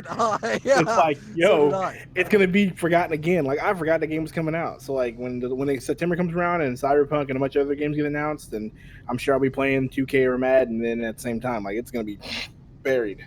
Absolutely. Who announced dead and buried? Who announced first the pushback? Was it CD Projekt Red or was it Square Enix for this game? Square. Maybe they thought they could go toe to toe with this game. Fantasy was first. Yeah, it was They're like, literally hey, body this game. Let's it go. was literally in that order: Final Fantasy, Avengers, Cyberpunk. Oh, Cyberpunk saw an opening then. They were like, I want to go smash the Avengers. Nobody gives a shit about that game. They're like, we're gonna Right. body this one. Let's go. Go body these guys. Fuck Well, you, Square Enix. Speaking about being forgetful, Sony caught a little bit of the forgetful syndrome, and they forgot E3 existed, and apparently they're not going to be there this year. So, Chris, what's going on with PlayStation? Shit, I don't know, man. You tell me. PlayStation opts to skip E3 for a second year in a row. What does this mean for E3? It's dead. Probably not good things. Sony will once again be skipping E3 despite PS5's imminent launch this holiday season. The company has told GameIndustry.biz that it will not have a presence at E3 2020. A quote says, after thorough evaluations, SIE has decided not to participate in E3 2020. We have a great respect for the ESA as an organization, but we do not feel the vision of E3 2020 is the right venue for what we are focused on this year. In lieu of attending E3, Sony says it will be, quote unquote, participating in hundreds of consumer events across the globe this year to promote the PS4 and PS5 games. They say, our focus is on making sure fans feel a part of the PlayStation family and have access to play their favorite content. We have a fantastic line of titles coming to the PS4, and with the upcoming launch of PS5, we are truly looking forward to a year of celebrations with our fans. The ESA, which organizes E3, has released a similar statement basically saying E3 is a signature event celebrating the video game industry and showcasing people, brands, and innovations for billions of people around the world. E3 will be exciting with or without Sony. High-energy show with new experiences, new partners, exhibition stages, and activations. And there will be entirely new programming and veteran attendees alike. So, last year, when they didn't go to E3, I said, all right. I mean, it kind of a bummer, but it makes sense. This year, I'm kind of left scratching my head like, what's your end game, Sony? Because I don't think you have the legs to stand on like Nintendo, where you can just be, I'll do my directs. I think that's what they're gonna do. Sony directs. They think they can do. I know it's what they think they can do, but I think they need a good clue. Personally, I think they'll be all right. I'll be honest with you. Yeah, me being the Sony hater, I'll be real with me. Like, Chips is in the chat. He's gonna be surprised to hear me say this. Me being the resident Sony hater of the Chillcast squad, like, I think they'll be just fine not going to E3 this year. They already have a good enough fan base. They already got a good enough following that, like, the Sony fan base is loyal enough to where if they don't go to E3, they're still not gonna care. Like, they know who their demographic is, they know their market, they know that they'll be fine as long as they put out an announcement in their own way, on their own site, do their own direct, whatever. People are still going to pay attention, the media is going to pay attention, they will be A-OK. That's just my opinion on that one. Okay, question then posing. With this being a precedent set, and also on everybody's feelings about it as well, but precedent set here with E3 not being attended by Sony 2 years in a row, do you think we'll start to see the big players, the big three, start to step away from sharing venue space? Is that the future of Xbox marketing? is already in another arena. They're across the street. Yeah, they've got their own building. They got their own building. They got their own building specifically. Nintendo's the only one last of the is this Mohicans. Death of E3 is what I'm saying. Is this the dying? Are we going to go to? There's just so much. Oh, go ahead. I was just gonna say, do you know what E3 reminds me of? It's catching. I like to call it blockbuster syndrome, where like the world that we live in now, the technology, everything, news is so accessible, and that's what E3 is, right? It's just news. It's news and announcements. Well, E3 started off as an expo for their investors, right? It started as an expo for their investors to let them know, like in the middle of the year, what was coming and all that stuff. That's where it started. It didn't get public until early in the 2000s when they were starting making everything public.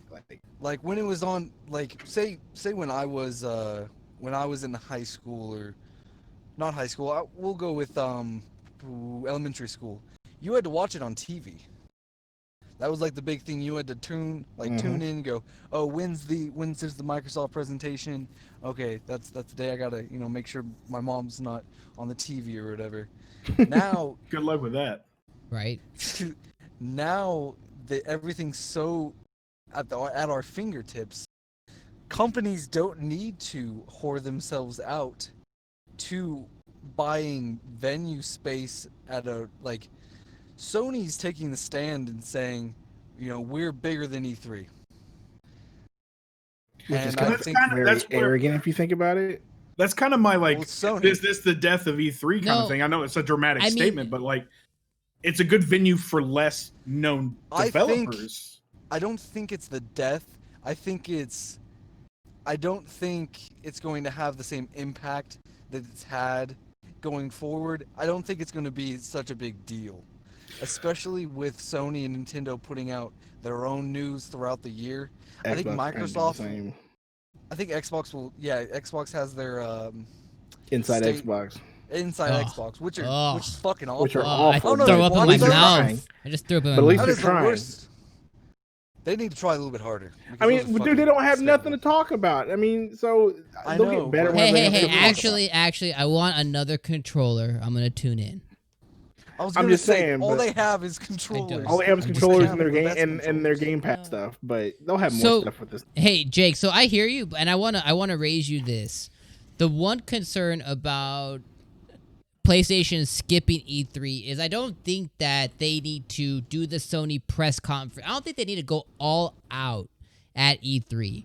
I do think they need to have a presence there to show the games, because the Sony State of Play, and maybe you guys can say, Dom, you're effed up, you're wrong. It's not a Nintendo Direct. And even Nintendo realizes that they need to have a presence there to show off their games so people can get hands-on. Sony, they haven't done that. They did PSX in years past. They stopped doing that in 2017. We went to the last one that they had to where you get hands-on games coming. They don't have one day that they control press. Now, the thing about E3 is people from all over the globe, and I mean literally every news site all over the world comes to one venue and talks about games all week long. So Sony is missing that. Not necessarily them being there, showing like, here's the PS5, guys, touch it, take a picture behind glass. No, they're messing up by not having the games coming to the PS5 at E3, so public or news press can get their hands on. I understand that they may have, they're going to go to hundreds of consumer events. What the hell does that mean? Because they don't have their own event. They typically don't have much of a showing at PAX. Maybe they're going to be in Paris, the Paris Games Week. They might be in Paris Games Week. We just need to know more of what their plans are. Because right now, how are people going to be able to get their hands on games coming? When am I going to get to try out Ghost of Tsushima? Do I need to go to France? Do I need to go to Tokyo Games Week? What is it? Where is it? Yeah, that's actually a fair point. I do agree with that because, like you said, Nintendo did have their Direct that they put up, and then you watched it, and people were watching it all over the globe. But then they still had a place where people went to actually go play all those demos, and people were taking pictures and saying, I tried out Luigi's Mansion here and this and that and all the games there. So I do agree with that. That would be nice for them to do something like that. But what if they don't have anything for that to happen? Like, what if they don't have anything down the pipe?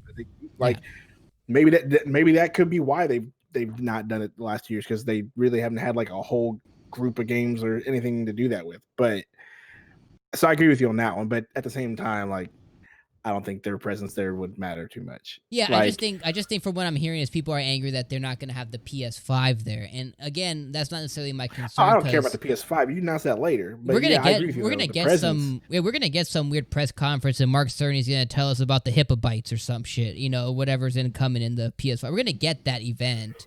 My main concern is the software coming to this new platform, and what does that look like?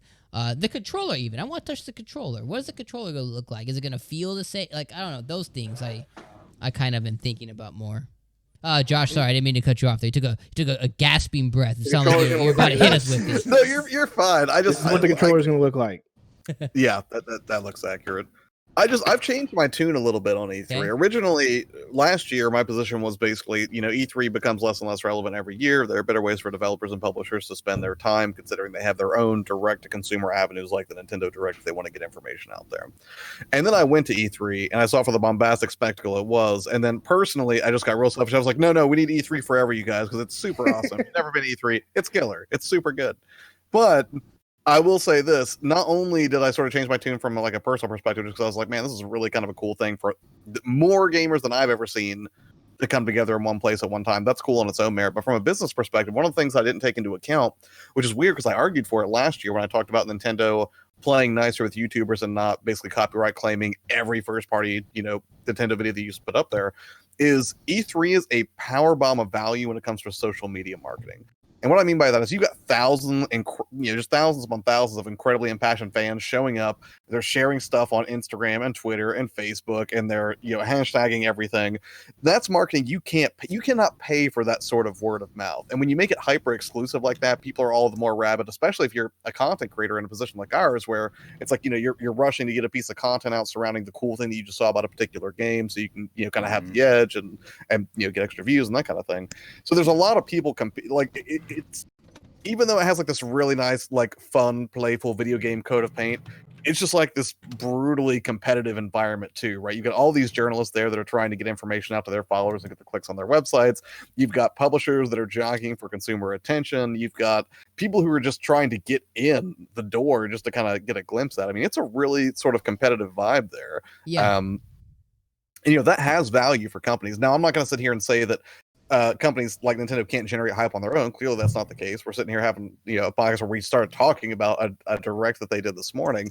But I will also say that having extra doesn't hurt either. So do I think it will tank Sony by not being there? No. I don't. And ultimately, my position's changed a bit where I think there's more value to it than I originally thought. I think that I undercut the value of organic social media promotion. And to Jaken's point, like Jaken said, we're in a different era. I think Nintendo last year, and for past, but especially last year, showed a good way to actually treat E3, which was have a presence there, knock it out of the park with your announcements in your direct, and then that's it. People were still gonna be hella hyped because they stole E3 last year. Let's be real about that. They kill it and stole E3 with their announcements, everything they put in their direct, and then their presence there. I know a lot of my friends who were there specifically for Xbox stuff. Every single one of them went to the Nintendo stuff because they were hyped about those announcements. So Nintendo showed a good way to do it. I think it's still relevant to that fact actually, but it's relevant to a degree. I will say the thing about E3 is what you make out of it. It's how you market and it's what you do with it. Because here in point, and I'm reminding people all the time, yes, the one thing people forget about is everyone's expecting Sony to reveal PS5 at this E3. Nintendo did not reveal the Switch in 2016.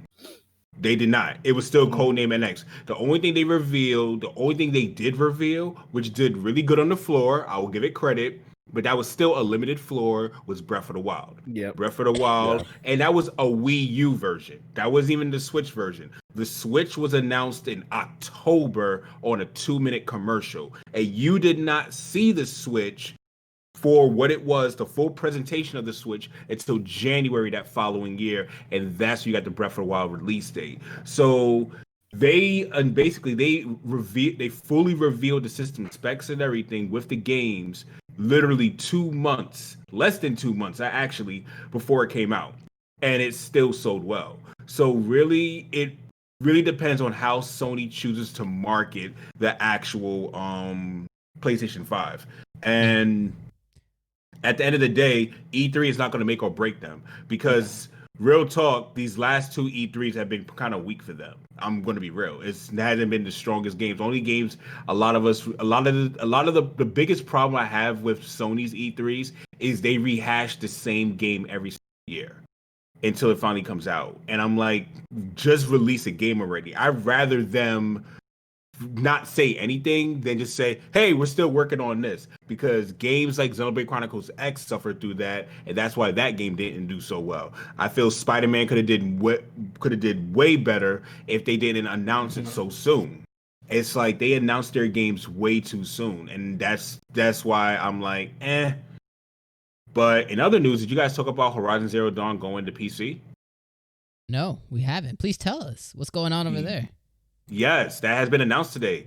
Horizon Zero Dawn, according to Kotaku, it's no longer a PlayStation exclusive, but it will be going to PC as well. That's hype. Mono's face. Mono's face, like, huh? I had no idea. That's crazy. That's hype. So now I can play Death Stranding, a little Horizon Zero Dawn on the PC. Is this the future of PlayStation? Do you see where I'm going with this, with their games and everything, and how they announce it? It's really about how they market their stuff. So Yeah, no, I agree. I think the one thing that they need to get in front of is because we're in the launch year now of PS5, is they just need to tell us what are these consumer events they're going to be going to. Are they going to have PS5s in Best Buys to try out a demo station? Are they actually going to go to events? What events? Give us the timeline. Or do we need to go to PAX? Do we need to go here? Do we need to go there? Like, they just need to give people like the info and get ahead of it. Especially with the news of everyone saying, oh, they're not going to be at E3. They don't have anything. Because if that's kind of the consensus, they need to kind of get in front of that too. Exactly. And say, I hey, agree. we do have stuff. We have the PS5 this year. Get hype. Here's why. You can go try it in Best Buy, whatever, after they announce, whatever the announcement is or whatever it is. So They should do that, but this is Sony we're talking about. This is Sony we're talking about, yeah. And they've gone through a lot of management changes, too. They have somebody else in charge now, and they just hired some lady for their American office and whatnot as well, so. They're in a place. No, go ahead, Nick. That news of them taking Horizon Zero Dawn to PC, and if that's the case, like, I honestly feel like if they're going to make that move with a lot of their other games, I wonder they're kind of under pressure because Microsoft's starting to do the same thing with their exclusives. Like, they're putting them on PC and their console. I wonder if they feel pressure for that, or if this is just put a it on one-time thing. If you put it, I don't see why they don't understand. If you put it on Microsoft wins. If you put it on PC, Microsoft wins. I mean, yes, they put it in Steam Store. Yes and no. I mean, here's the thing too. What if Horizon Zero Dawn 2 is coming around? Now they're gonna put it on PC. They're gonna drum up a bunch of brand new fans, get them hype, and then I'll say, "Oh, Horizon Zero Dawn 2, you're excited about it? You got to get to PlayStation 5. Come over to the dark side." Yeah, that's not gonna happen a whole lot of times. They could do that. It could happen, right? Because I know plenty of PC players. If that happens, they will wait. They'd rather crap in their hand and I will smack their hand before they do get a console, dog. Like that's just, I know that. Listen, if you guys haven't noticed, I'm here just to enjoy the fireworks. Some men just like to watch the world burn. I'm just here to enjoy the fireworks, so people getting upset over video games with that stuff. In a company that you don't even own stock in.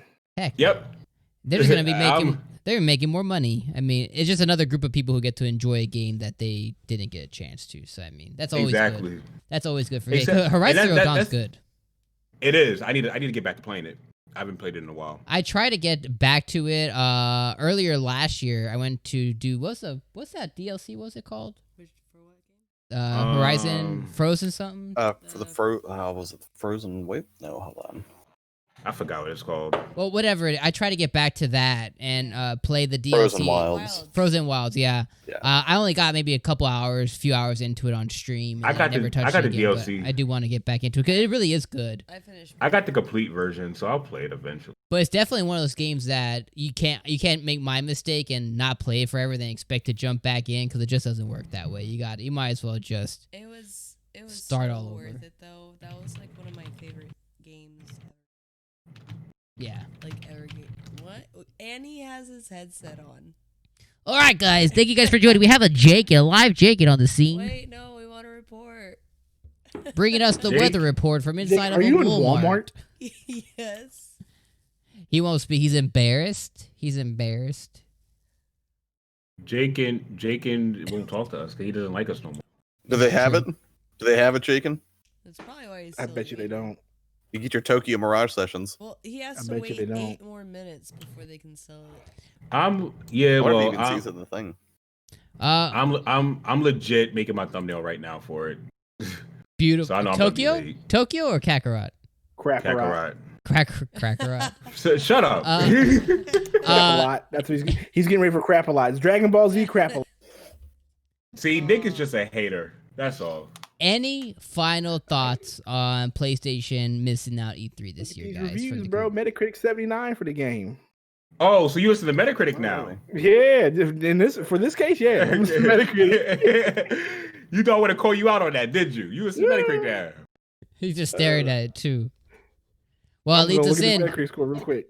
So this week, guys, we're gonna run through. So there's a couple games coming out. There's Dragon Ball Z Kakarot, and then there's Tokyo Mirage Sessions coming out tomorrow. today we're going to touch base real quick on some I'm gonna early try to review grab it. impressions. And then next week, hopefully when we all get a chance to have played them more, we'll join you guys back and we'll tell you what our actual impressions are because, like you know, reviews don't always convey exactly what everyone's opinions are. So with that being said, Chris, tell us a little bit about what the early reviews are of what I like what Nick said, Crackerot. Crap a lot. Okay, Crap okay. or At my Tokyo favorite- Mirage Sessions. Is Jaken ready for a report? My favorite cock carrot. As we wait patiently for Jake to get his No, copy I have something to of Kakarot, what you We got don't for us, care. Jaken?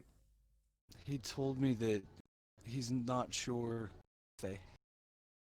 Have Which Oh. one? Crapperot or Oh. Tokyo Mirage Sessions? Oh, he's leaving there with something. Both. If they don't have Tokyo Kakarot, he'll Massage get Sessions? Mirage Sessions. No, he said neither of them may be there. Oh, they got one. They're Oh, just they lying. got- They got can one. go They check got the one. back for You you. They go got check one of the them, dog. back, This guy's sir. lying. He don't know. He knows. He don't know because he's just stocking it up. But they got it back there. He There ain't was no way they standard don't got it Walmart back there. employee. He's like, sir, we have like 19 copies of Zumba on the Wii. Do you Dude, want that? my Walmart carries at least 3 copies of brand new games, even if they don't know if it's gonna sell or not. At least, so at least you should at least get that. Yeah. That's the empty spot right there. because it's not. Well, they It's got not a out slot yet. for it. If they got a slot for it, then they got it back. They got 3 They back got there. it dog. back there. There's no way Yeah. that there's So while another. we- There's not another guy where you live also getting Tokyo Mirage Sessions. It's just not happening. For real. Just like there's not another guy where For I real. I'm live about to getting leave and go Tokyo check my Mirage Walmart and see if they've got it. Well, I'm while we with wait on pins and needles for see if Jake gets his bake, we are going to go over the Metacritic scores for Kakarot and Tokyo Mirage Sessions. Right now, Metacritic has Kakarot at a 79. Eurogamer Italy says we give it a 70. Dragon Ball Z Kakarot is a beautiful monument to the legend of Goku and its wonderful world, but no matter how strange it sounds, it's at the same time very close and very far from being the best Dragon Ball game out there. Hate to see it. Happy Console says 85. Holy crap, this game is a true gift to any Dragon Ball fan that works really well as an open world ARPG. It's not without its flaws, but its length and dynamics are a safe bet. Moving on to Mirage Sessions real quick here. Metacritic giving that an 80, one notch above Kakarot. DualShocker says 90. The aesthetic, charm, and gameplay of Mirage Sessions brings to make it worthy to stand on its own, and I hope that those who end up playing the game see it in this way as well. Nintendo seemed to think that Tokyo Mirage Sessions FE was worthy of an encore here on Switch, and I find it to be a worthy encore indeed. Twinfinite gives it an 80, saying, while I never found myself engaged by the story or its characters, that's pretty scathing for an RPG. Both integral parts of an RPG, I did enjoy the little interludes in between the main missions. There are catchy song performances and music videos to bop to, along with cutesy outfits to put your characters as you progress Cutesy forward. outfits. So, here's the one thing I do want to What say is that? is Street Outlaws, baby. Street Outlaws as a some game. trash. Here's the one thing I do want to say. At E3, guys, and I've been saying this since we were at E3. Cynthia and I played Kakarot at E3, and the thing I've been saying, it's a fan service game. It's nothing more, nothing less than what you're expecting from it. It is all of what we've played the last 2 decades. Remember all the GameCube games you've played, the GBA games? It's just that on a higher level with a lot of side missions that they have padded out. That if you are a Dragon Ball fan, you're going to eat it up all day. I mean, you get to go fishing, you get to get a driver's license, you're going to eat it up. But it's a Bandai game, and if you know what Bandai produces, I've played like a dozen Sword Art games that are not fantastic. And $70? if you're a Bandai follower, then you know that that's just what you're gonna get. But if you're a fan, you're gonna love it. You're gonna eat it up, and it's gonna be fantastic. So I think a 79 is a good rating for the game, but I think it's still gonna be a great experience for Hate to see fans. it. Nick is just a hater. Look, man, I'm gonna pull my. Is V-Sips in the chat? I'm gonna put my V-Sips. I'm not playing the game, but if somebody wants to cop for me, I'll play the game.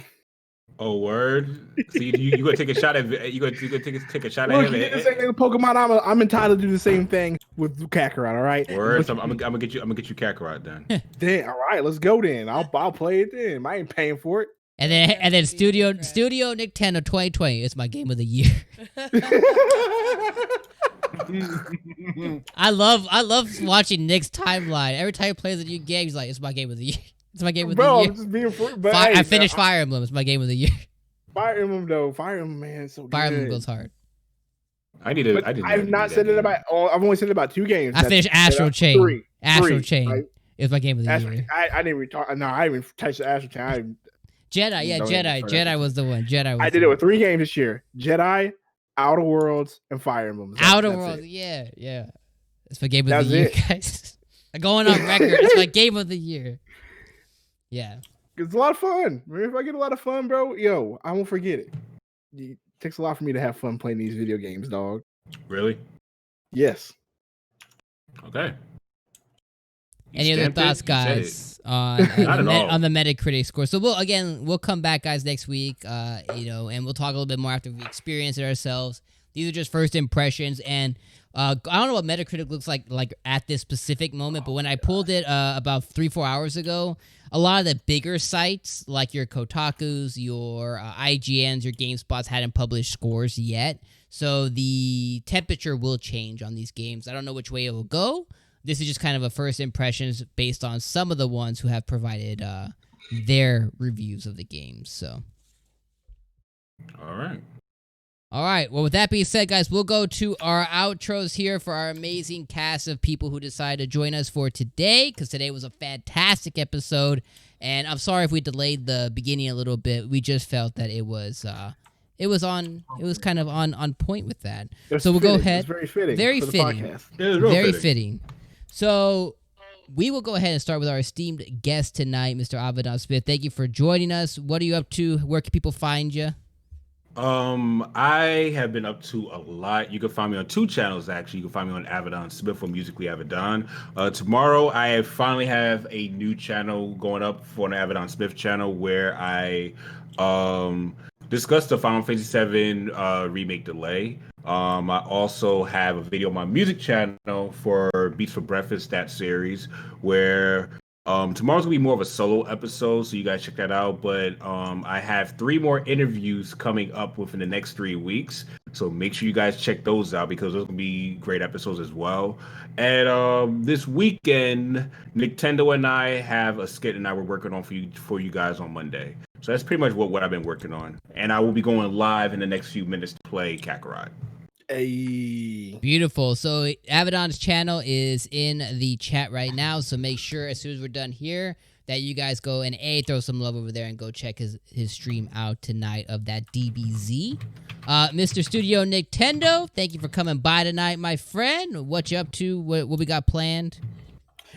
Man, I don't really have a whole lot planned. I'm just working on some anime, hip hop, and video game covers done in like metal form, and go to that channel if you don't, and it's all good. Got a few things in the works, nothing for sure coming out. I don't have anything coming out next week, like a date set, so I'm just playing these by ear right now, so it's not like I have like a set schedule. I'm just kind of putting them out when they come out, so that's just how I'm just rolling with it, not trying to rush it or anything. So that's where I'm at. I'm going to attempt to bring back streaming. We'll see how that goes. Okay. All right. Well, thank you for joining us tonight. It was a fun episode. Thanks for coming by, talking games, talking delays, and all kinds of other stuff. So thanks for coming by tonight. I don't know. I think we might have lost your player too there. Hello. Did a wild Josh appear? You did not lose me. I'm here. He's on his way to Walmart too. I'm just gonna go see what's up at Walmart real quick. Okay. So I'm just gonna look. I'm just gonna look. Check it out. He's nervous, dog. He's nervous. He ain't gonna get the game, bro. So I'm just gonna look. I'm just gonna browsing. Look. This is how I normally spend my Thursday nights at midnight. Okay, it's the best time to get produce. All right, there are other reasons to go to Walmart at midnight. Don't forget your Monster. Yeah.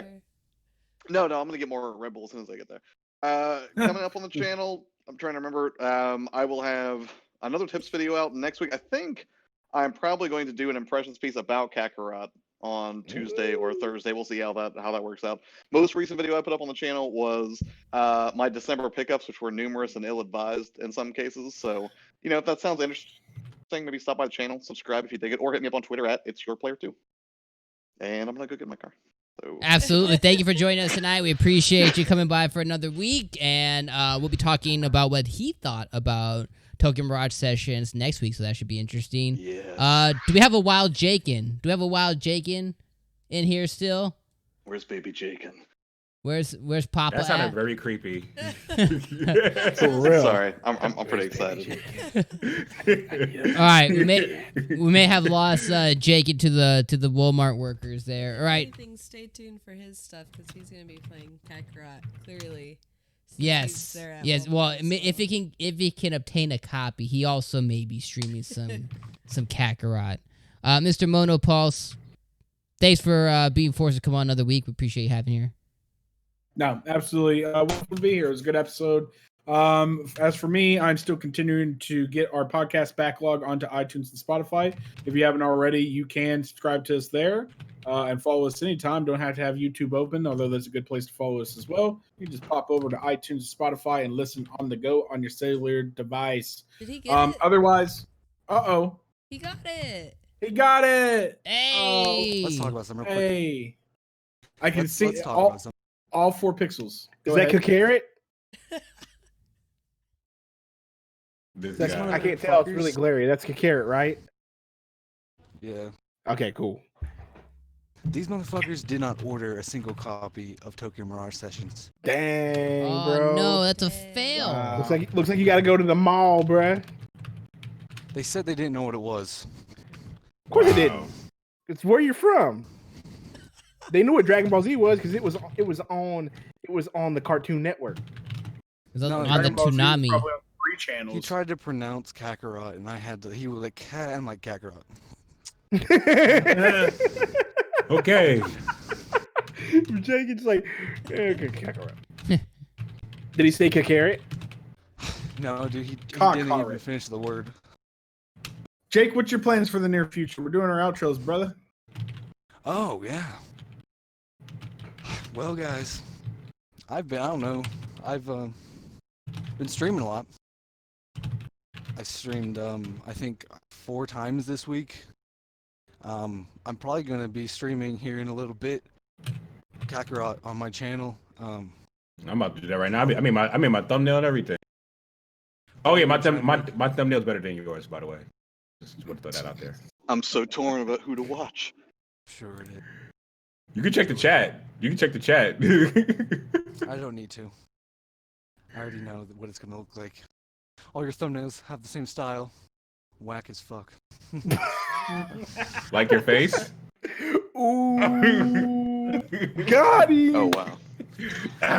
Well, the just great said, "Oh, thing wow." about We could roast. We could roast. At the least great he thing got about really internet good, man. browsers is you can have 2 tabs open. So go support both of these wonderful people as Thank you. they stream Cock Carrot for everyone tonight on the internet. So Dom, I don't know if you announced already. Our Soul Link this week is gonna be not here this week. Instead, you're gonna be doing Tokyo Mirage sessions on Friday. Tokyo Mirage Sessions. Yep. We start So, that tomorrow, and then Kakarot will start on Saturday night. Awesome. And then, of course, we'll have probably another Pokemon Community Day on Monday. Last one was super fun. And then from there, expect more backlogs to go up, like I said, on iTunes and Spotify. That's about it for me right now. Absolutely. Well, thank you everybody who came in today. This has been episode 32 of the LootCast. Thank you everybody who joined. Thank you for coming by and hanging out with us tonight. It was a fantastic episode. Like Chris said, we have a lot of content planned on the channel, so make sure you guys subscribe. Make sure you guys follow. If you would like to get pleasured just vocally and just hear us in your ear holes but not see us in your eye holes, please make sure you guys go ahead and subscribe and follow us on Apple, iTunes, Spotify, and other podcast streaming services coming very, very soon. This has been Don.